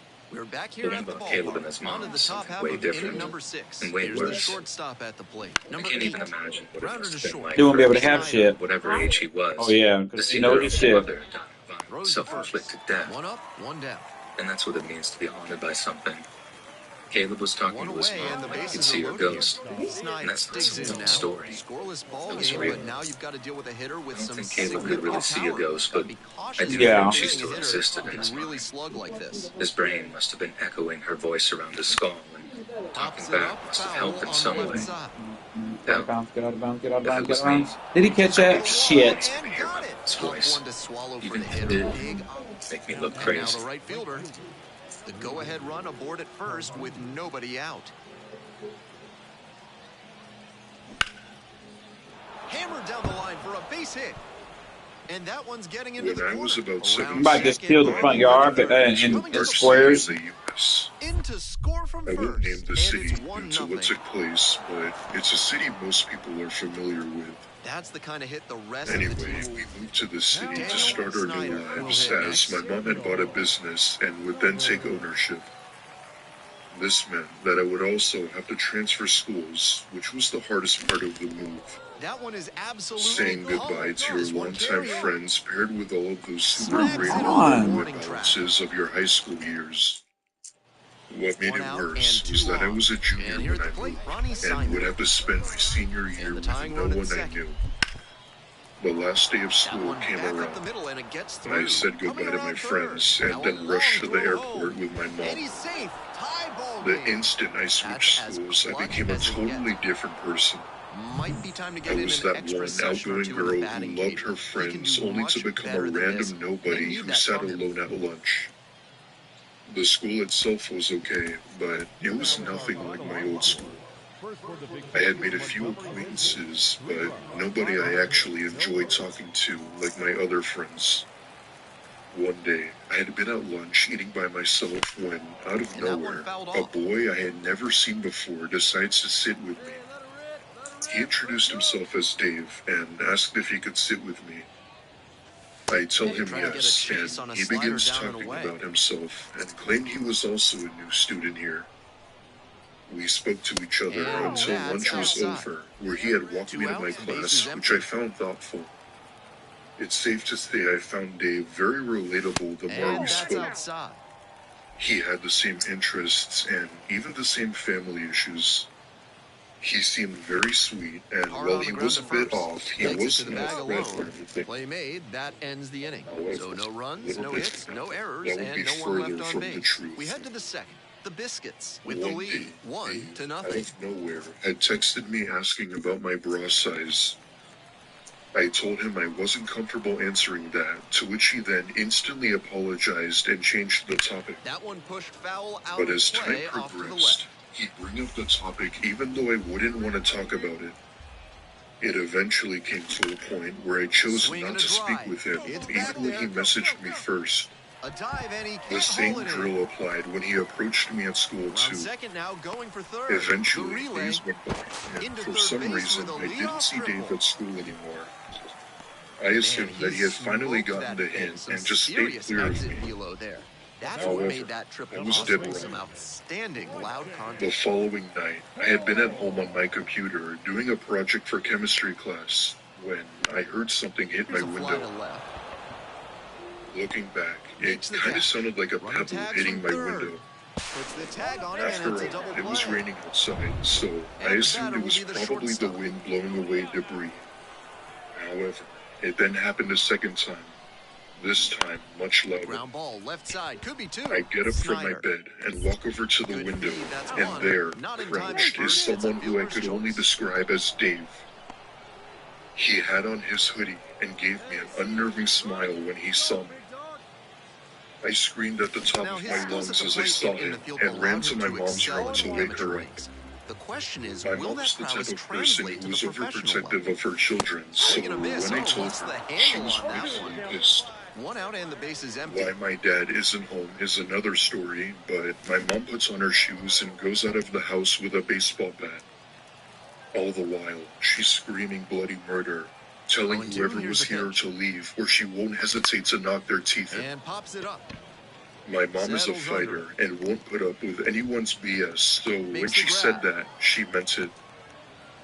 After Now, what felt like Daniel hours, Snyder. she 1 for finally 3. came back inside hugging me, and that whoever it was gone. Needless to say, we still felt safer calling the cops, and they take down our info and what had happened. Our motion sensor light didn't work, so it couldn't alert my mom when someone was outside our house. My mom pulled me out of school for a week and demanded the school sort out the situation with Dave. Turns out, Dave had been in and out of the school for the past year and was not at all a new student. He had been suspended many times for reasons like this, only to get back in for good behavior. How he found my house is a mystery, and quite frankly, I don't want to know. My best guess is that he somehow followed me home. That, or he managed to track me. Either way, this is and probably will be the scariest stalker experience I've ever had. Punches that one away with 2 I strikes. hadn't even known Dave for a month, and already something came up. I still think about this incident from time to time, and just wish I'd be back at my old school. A few weeks later, I moved to another school where it wasn't the best, but better by a landslide than the other one. Up until now, I try my best to stay clear of social media and outings as I'm still paranoid. This isn't a big county, meaning it was common to run into someone you knew. I hope I never see Dave again. The story happened during my junior year of high school, so I was around 17 at the time. I live in a beach town in North Carolina, and I was in my first class of the day, physical science. We were working for assignments, and the fire alarm started going off. Everyone thought it was a typical fire drill, so we evacuated the building as usual. For getting outside, staff started instructing us to get further away from the building, and we learned that there had been a bomb threat called into the school. We ended up staying outside on the football field for 6 hours, while law enforcement brought in the dogs and searched every single book bag in the building. Everyone got severely sunburned because it was around springtime when this happened, so it was really hot here in North Carolina. When they brought us lunch, it was frozen ham and cheese sandwiches, and they were frozen solid. Eventually, we were all given the clear to re-enter the building shortly before dismissal that day. I know this story isn't all that scary, but it really is when you think there's a bomb inside of your school, and that everyone's safety is at risk. I really hope that none of you or your future children ever have to go through that same level of stress. Be safe out there. I was in high school when this happened. I'm a girl, and this went on when I was 18. The story starts when I was getting coffee in between classes with a classmate. A creepy 40-something-year-old man came up to us, and while we were sitting down talking about coffee we're getting, and about classes, he starts to tell my friend that he's sitting in a seat. For some context, this was a cheap corner shop coffee next to a gas station, so there's no assigned seats, just 2 chairs and a table. Whoever was first and lucky that got to sit down. The classmate, not wanting to look intimidated by him, starts to telling him that this isn't his seat, and that he's not moving since he was the first one there. There was something really scary about this man, and I was already shaking. The next thing I know, he's threatening my colleague, telling him he's going to shoot him, even though he doesn't pull out a gun and we live in a country where gun permits are very hard to get. But I get extremely scared, and I go inside the coffee shop to order my coffee, because I couldn't stand sitting next to that man one more second. The worker at the store tells me that the man is crazy, and that we shouldn't take him seriously. People in the country, me included, are kind of used to crazy homeless people, and we encounter them pretty much on a daily basis, so it's not really seen as such a creepy thing. But I have a lot of anxiety anyways, and the thought of being killed by this random crazy man just made me freeze and made my heart drop. Anyways, as this man and my friend are having a staring contest outside, the creepy man backs away and leaves, congratulating my friend for being brave and not being intimidated, and then leaves. As he's leaving, I'm thinking that's it, and it was just another creepy homeless dude.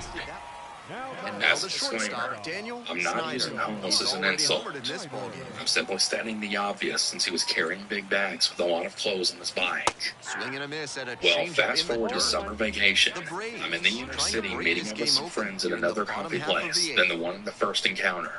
And I see the same man. Line, He and seems that's to a base hit. recognize me.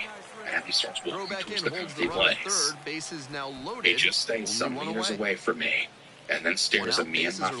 friends. The first baseman I getting begin to ready to tell my hit. friends about this man, how scared I am of him. And they all start swearing at him and showing Swing and him a the miss. finger. And now And he just stays staring at me like a crazy person, as well as smiling with the most unnerving smile that I've ever seen. Gotta do better. I don't know how to explain it, but I've just never been so scared of a human being in my life. Another run He scored. had a malicious smile that really Not made in me time, freeze with and it's runners anxiety. at the corners with one After a gone. while, we all Next started up, the ignoring him, designated hitter. as he wasn't leaving. And when it was time to go and separate from my friends, I just couldn't think properly. And I said I was going to take the bus with one of the Swing and a friends I was ground ball up the with, middle, so I wouldn't base be hit. alone at the Runner bus in from stop with this third to creepy-ass extend their man. lead. It's Because at this 7-2. point, I was pretty sure he was going to follow me to the bus stop at least. Great game at If the not, plate, and maybe he even my certainly made home. a difference for them. We Nice start job to walking help to the lift bus them to stop. the win. And of course, he's following us. I began feeling 100 times more scared than before. First in context, he's with his bike, as the same time he was when I first saw him. Snyder, the next to hit. He's a bit Homered ahead of last us on night, his bike, added another hit stopping as well. from minute to minute just to check if we're still going in that direction. My friend had also asked some of the boyfriends of hers which were at the coffee place to walk He with swings us, and fouls and to one walk off. with us to the bus stop, to feel a little safer. 2 outs, In order to base is get to the empty. bus stop and the bus, we had to get across this road. He remains on the other side of the road, and we then exhale, as we Into then center. realize he didn't take the bus with Settles us. under The man just starts waving, Brings it in for smiling the with out. that same malicious smile while the bus is leaving. Next up, the At designated this hitter. point, I then get off after a few stops, since the bus my friend was taking wasn't going in the direction of my house, and I just call my mom and dad to pick me up. My dad picks me up, and I tell him what happened, and he's livid. Oh, great. He tells me the next time the man shows his face again. Anyway, I don't go out for a while, being scared and all, and a few months pass, and I don't see him again. I had really started to forget all about him, That one until ripped. one late Foul. summer night. I was out with my ex and my cousin, and we wanted to go to a club. The 0-1 offering. Since this was right after the On the pandemic, ground at third, the clubs Mikey only two. held parties Fires the second. outside, and the Double party play, was in the and street, that'll do it for the inning. and the DJ booth was placed basically on the windowsill Digging of the in, street switch beside. hitting outfielder. The We get some Biscuits, drinks from trailing inside by the one. club, We're in the top and we of go the outside fifth to inning. dance. Ground When I ball then could see be a bike two. and a Snyder man on one it. at second. Double I play. wasn't really What a sure if swing it was the killing to same end man the or inning. not, since it was dark outside. But I tell my ex and cousin, who were up to date with what was going on with this man. Thankfully, other people at the party. The police were called for public disturbance by the neighbors on that street, so they were there to shut down the party. One out. As the man is circling around us on his bike and smiling, Hard I ground then ball. realize That's a it's base hit. definitely him. Round I second, go headed straight for to the third. police officer that was at the end of the street, Lead runner holds and I at tell him third, what's so going two on. runners in scoring position When the man and sees just one out. this, Reaches he second with starts one away. moving much faster. And next, the cleanup hitter. While trying to pinpoint him to the police officer. The policeman just tells me that there's really not much that can be done, since the legal system is shit in our country. Ground ball to third That base. if I make a complaint about this guy, Tags he'll the most runner for likely be one. let out with a And no warning, throw, batter and that in he'll only first be in jail easily. for one night, and then let free. So He proceeds digging to in, explain Daniel how the only way to Snyder. put him away for 1 for good 3. is if he actually offends, which makes me angry as hell on the inside. First offering And just I also misses. feel really Gut check disappointed time again in for the him on legal system mound. of our I'm country. interested to see how And he at least I handles got this him off my situation. back for that night.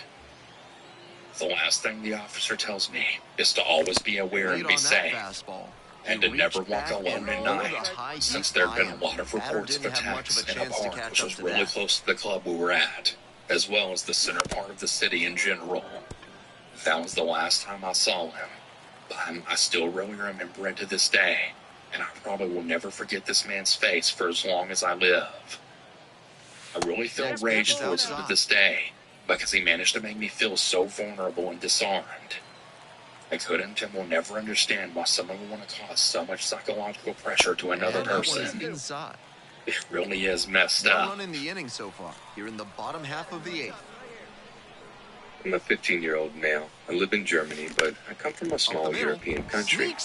This event had happened before I moved to Germany. In that country, we have field trips, usually at the end of 8th grade, that last for a week or so. Now, I've had my fair share of stalkers, but nothing like this. It was September in 2014, and I went to a field trip on an island with my class. I was 14 at the time. There was this girl, Jane. Supposed to be a girl up until that point. She was always kind of shy and really kept to herself, but everyone liked her. She was never bullied or anything, just a normal shy girl. We used to chat on Facebook a little bit, but nothing serious. I never really harbored any feelings towards her, neither in her favor nor against her. Now, back to the field trip. I've smoked a couple of cigarettes with my mates in our hotel room, and then we met outside. The teacher wanted to show us some plants that were specific for that area. Now, I've noticed that Jane was talking to me more often than before, and that she had walked very near to me. But I thought that that was merely a coincidence. I didn't make a fuss about it. But as time went by, things had started to get worse. She started touching me, hugging me, and following me, respectively. On the third day, we went on a cruise to a nearby island, and during the cruise, she was sitting next to me. She had a camera and was taking pictures of me. I had zero sense of restraint at that point since I was young and didn't think much of it. I've noticed that she was taking a suspicious amount of photos, mostly of me. I told her to calm down. And she talked to me for an hour, but she didn't say anything interesting. She was mimicking the Irish and British accents to me and basically blabbering stuff for approximately an hour.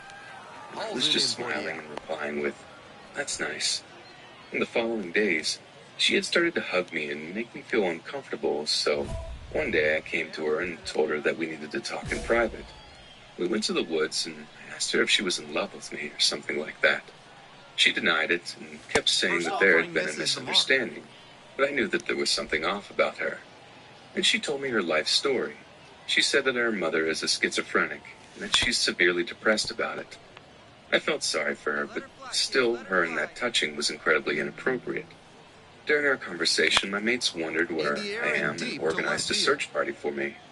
They found us eventually, but she had decided to stay behind and let me go. I have no idea what she was doing after I left. On one occasion, a little fuzzy about the details, she came into our hotel room asking for water, as if there wasn't any water in her own room. However, when she got the requested water, she refused to leave the room. We got rid of her by telling her that we were going out to have some fun. The next day, the harassing got even worse. She would follow me around and hug me. The peak of her abnormal behavior happened in the evening. I took a walk with a friend of mine and turned around briefly only to see her behind us. She was following us, I kid you not. I have never felt this kind of dread in my whole life. We have made our way down the shore and I hid behind a big rock next to a police station. We should go inside and tell the police we have a stalker, my friend joked. Anyway, she couldn't find us and gave up finally. My best friend heard the story and went to her room to tell her to screw up. I was infuriated with him because it was rude of him, regardless of her actions. I'm usually not meek, but I thought that was horrible. Now I see that no matter how cruel that was, it was the right thing to do. I went to her room and apologized for my friend's actions. She was in her bed sobbing uncontrollably, and I calmed her down and went outside. A female friend of mine, Sarah, had invited me to come to her room so we could discuss something. I made my way to her room and saw two other girls there. We sat in the chairs in her balcony, and she had told me that Jane is a very depressed person who had done some self-harming in the past. I was shocked when I had heard that. So, amidst our conversation, I winced. I raised my look and saw Jane, maybe 50 meters or 160 feet away, just sitting on a rock, listening to music and staring at me. She had a solemn look in her eyes. I suddenly felt dismay and told my friends that we have a spectator. They winced too, and we decided to pry on her a little bit before backing out to the bedroom. Just stay away from her. It was the last thing Sarah told me before I left. To my luck, it was the end of our field trip, and I finally got some rest. Weird encounters with her became fewer and fewer because she was often absent from school. Later, I found out that she had overdosed on sleeping pills a couple of times, but survived all of those occurrences. There was even a rumor that she had ended up in a psychiatric institution, but I have no proof of that, and I can't tell you in confidence. The point of the story is that sometimes you have to be rude so you can prevent something like this from happening to you. It may seem cruel, or it might even hurt the other person, but in the end, it's your life, and you have to stand up for yourself and make sure that you're happy first. When I was pregnant with my first child, I worked the overnight shift at a gas station near my house to pick up some extra hours. I know this may not sound amazing, but this gas station was beautiful. It was one of those full market gas stations, and it was in a really nice section of town. I know most stories that take place in these 24-hour settings are usually in dark and eerie places, but I never once felt that way in this company. Usually after 11 o'clock at night, it was slow. I would spend most of my shift watching YouTube or Netflix on my phone, talking to my fiancée or stocking the shelves. I didn't even get that many overnight truck drivers buying coffee or snacks because the gas station wasn't that close to any highways. It was an easy job, especially being pregnant, and it paid well, which was the main reason behind this job. One night early in my shift, a taller man came in. I shouted from behind the counter, "Hey there, how you doing this evening?" The man didn't respond. He didn't even look in my direction. He walked straight into the bathroom. That wasn't that alarming to me, though, if I'm being honest. I knew better than most at this point that when you gotta go, you gotta go. So I just figured that he just really had to go to the bathroom. After nearly 20 minutes, I noticed he had never come out of the bathroom. I was a little concerned and was thinking about knocking on the door to make sure he was all right. I slowly started making my way to the bathroom and saw that he had finally come out. I got a good look at his face at this point. He was as normal looking as can be. He was clean-shaven with a tan complexion. He had short gray hair that was parted and combed nicely. Even though his hair was gray, he couldn't have been older than 40 years old. He was wearing jeans, a flannel, and work boots that looked really beat up. I got the impression that this guy was just some blue-collar worker, and he was just stopping to use the restroom. He walked right by me again and didn't say a word. He walked outside, but didn't get in any vehicle. He looked like he walked to the side of the building. That's when I noticed that there was no vehicle out there. So whoever the strange man was, he must have walked. That whole ordeal was a little off-putting, but overall, I stopped thinking about it just a couple of minutes later since it was uneventful. Shift as you get your array of strange individuals. As the night continued, I ended up calling my fiancée, and we were just talking on the phone, passing the time. It had to be at least an hour later. The door opened, and to my surprise, it was the same guy. This time I didn't say anything to him, figuring that maybe he spoke another language or something. That theory went out the window instantly because instead of walking to the bathroom, this time he walked right up to the counter and asked in a polite he voice, has simply been "Hello, dominating pitchers at this you can't say level, hello to and me?" looks to be a prime He smiled candidate as he for said it, promotion indicating very to me that he was soon. joking around.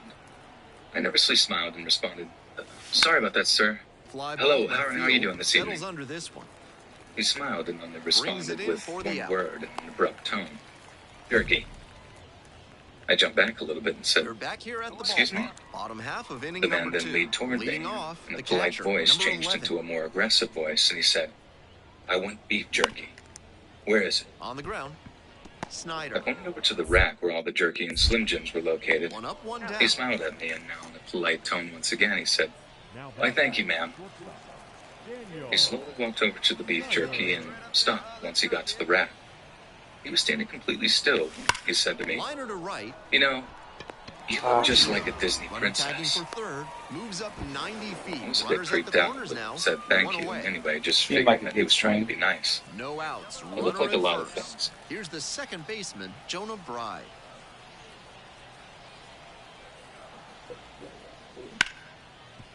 On the ground, left side, Oh, 6. shoot. It's in and out of the glove. Goes to second, safe there. Oh my God, an error. Let it fly now. You can make that for it right here.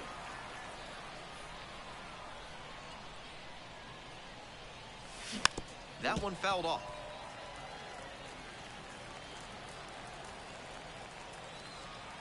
Hey, let's go, big fella. On 0-1, the delivery. Swing and a foul straight back. 2 outs, 2 in scoring position. Top half of the 4th.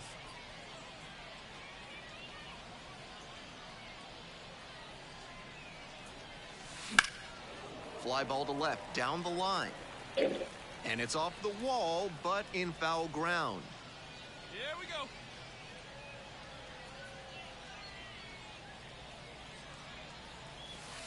Not close with that one. Hey, come on now.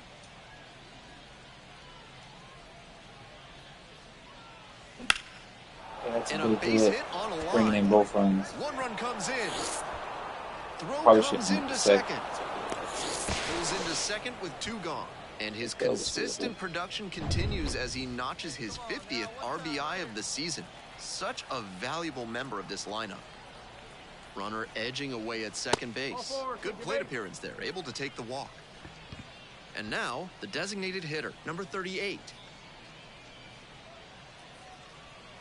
Let it rip right here. To the right side. Takes it to the bag, and that'll do it. But 2. Here's the catcher. The Blue And they took the Wahoos lead. trying to break this game open. Open We're his here at the ass. bottom of the 4th. Actually, it would have been the starting pitcher.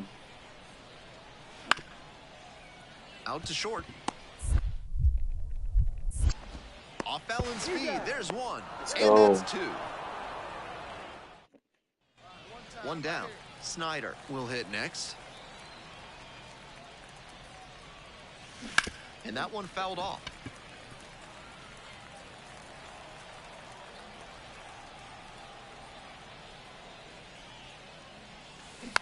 Next one's fouled back. Hey, let it fly up there, huh? And that's off the inside edge.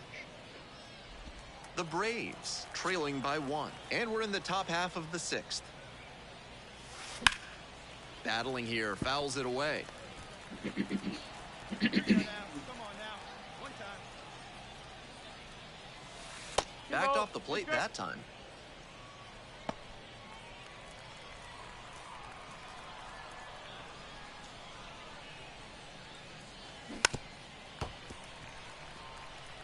Right now, he's struggling to throw something by the batter. At the plate, that's got to be a confidence boost for him, making contact and frustrating this arm. Foul ball, another 2-2 upcoming. 8th pitch of this AB up next. Ball. 3 balls, 2 strikes.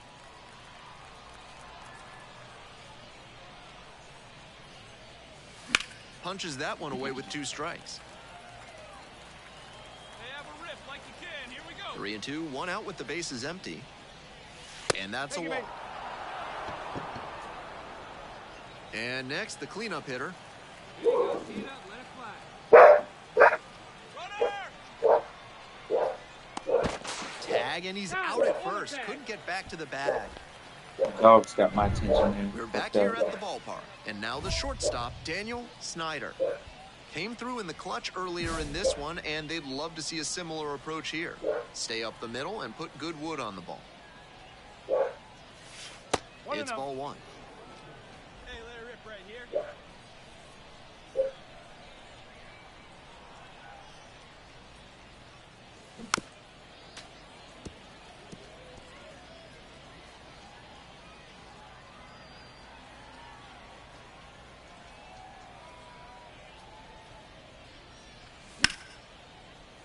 He swings and fouls one off. Hey,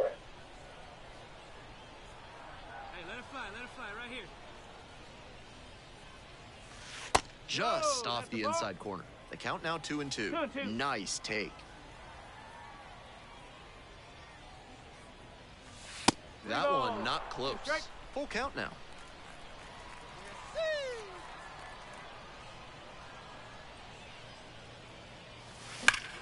This ball is crushed deep to left.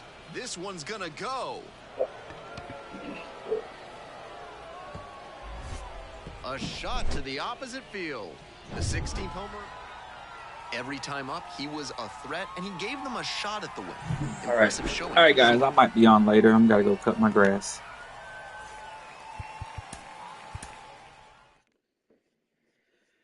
Two for four with a walk.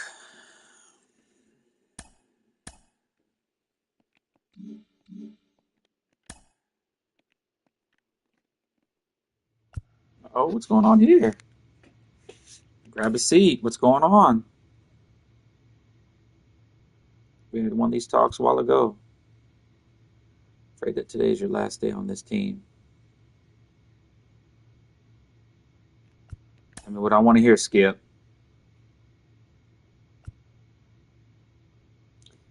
Called up to AAA. Let's go.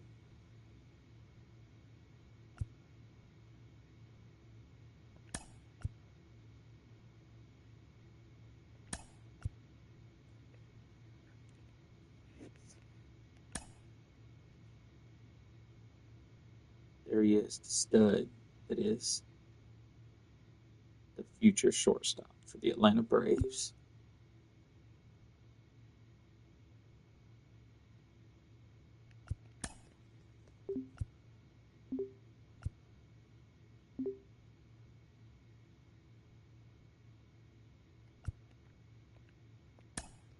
Pumped. About to go dominate AAA pitching.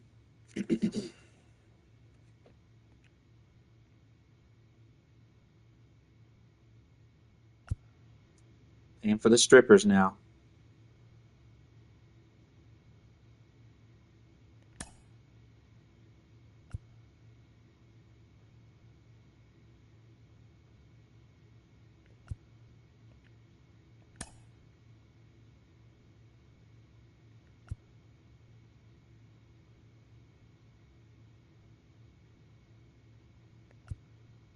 Ready to get to the majors.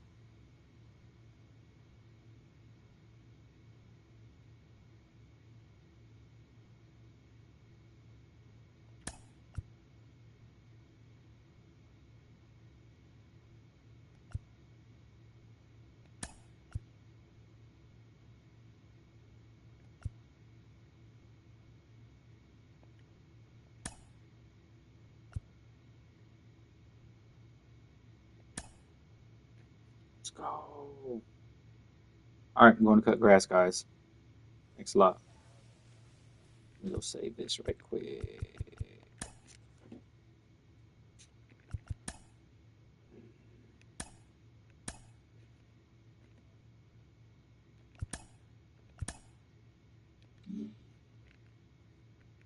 Like, subscribe.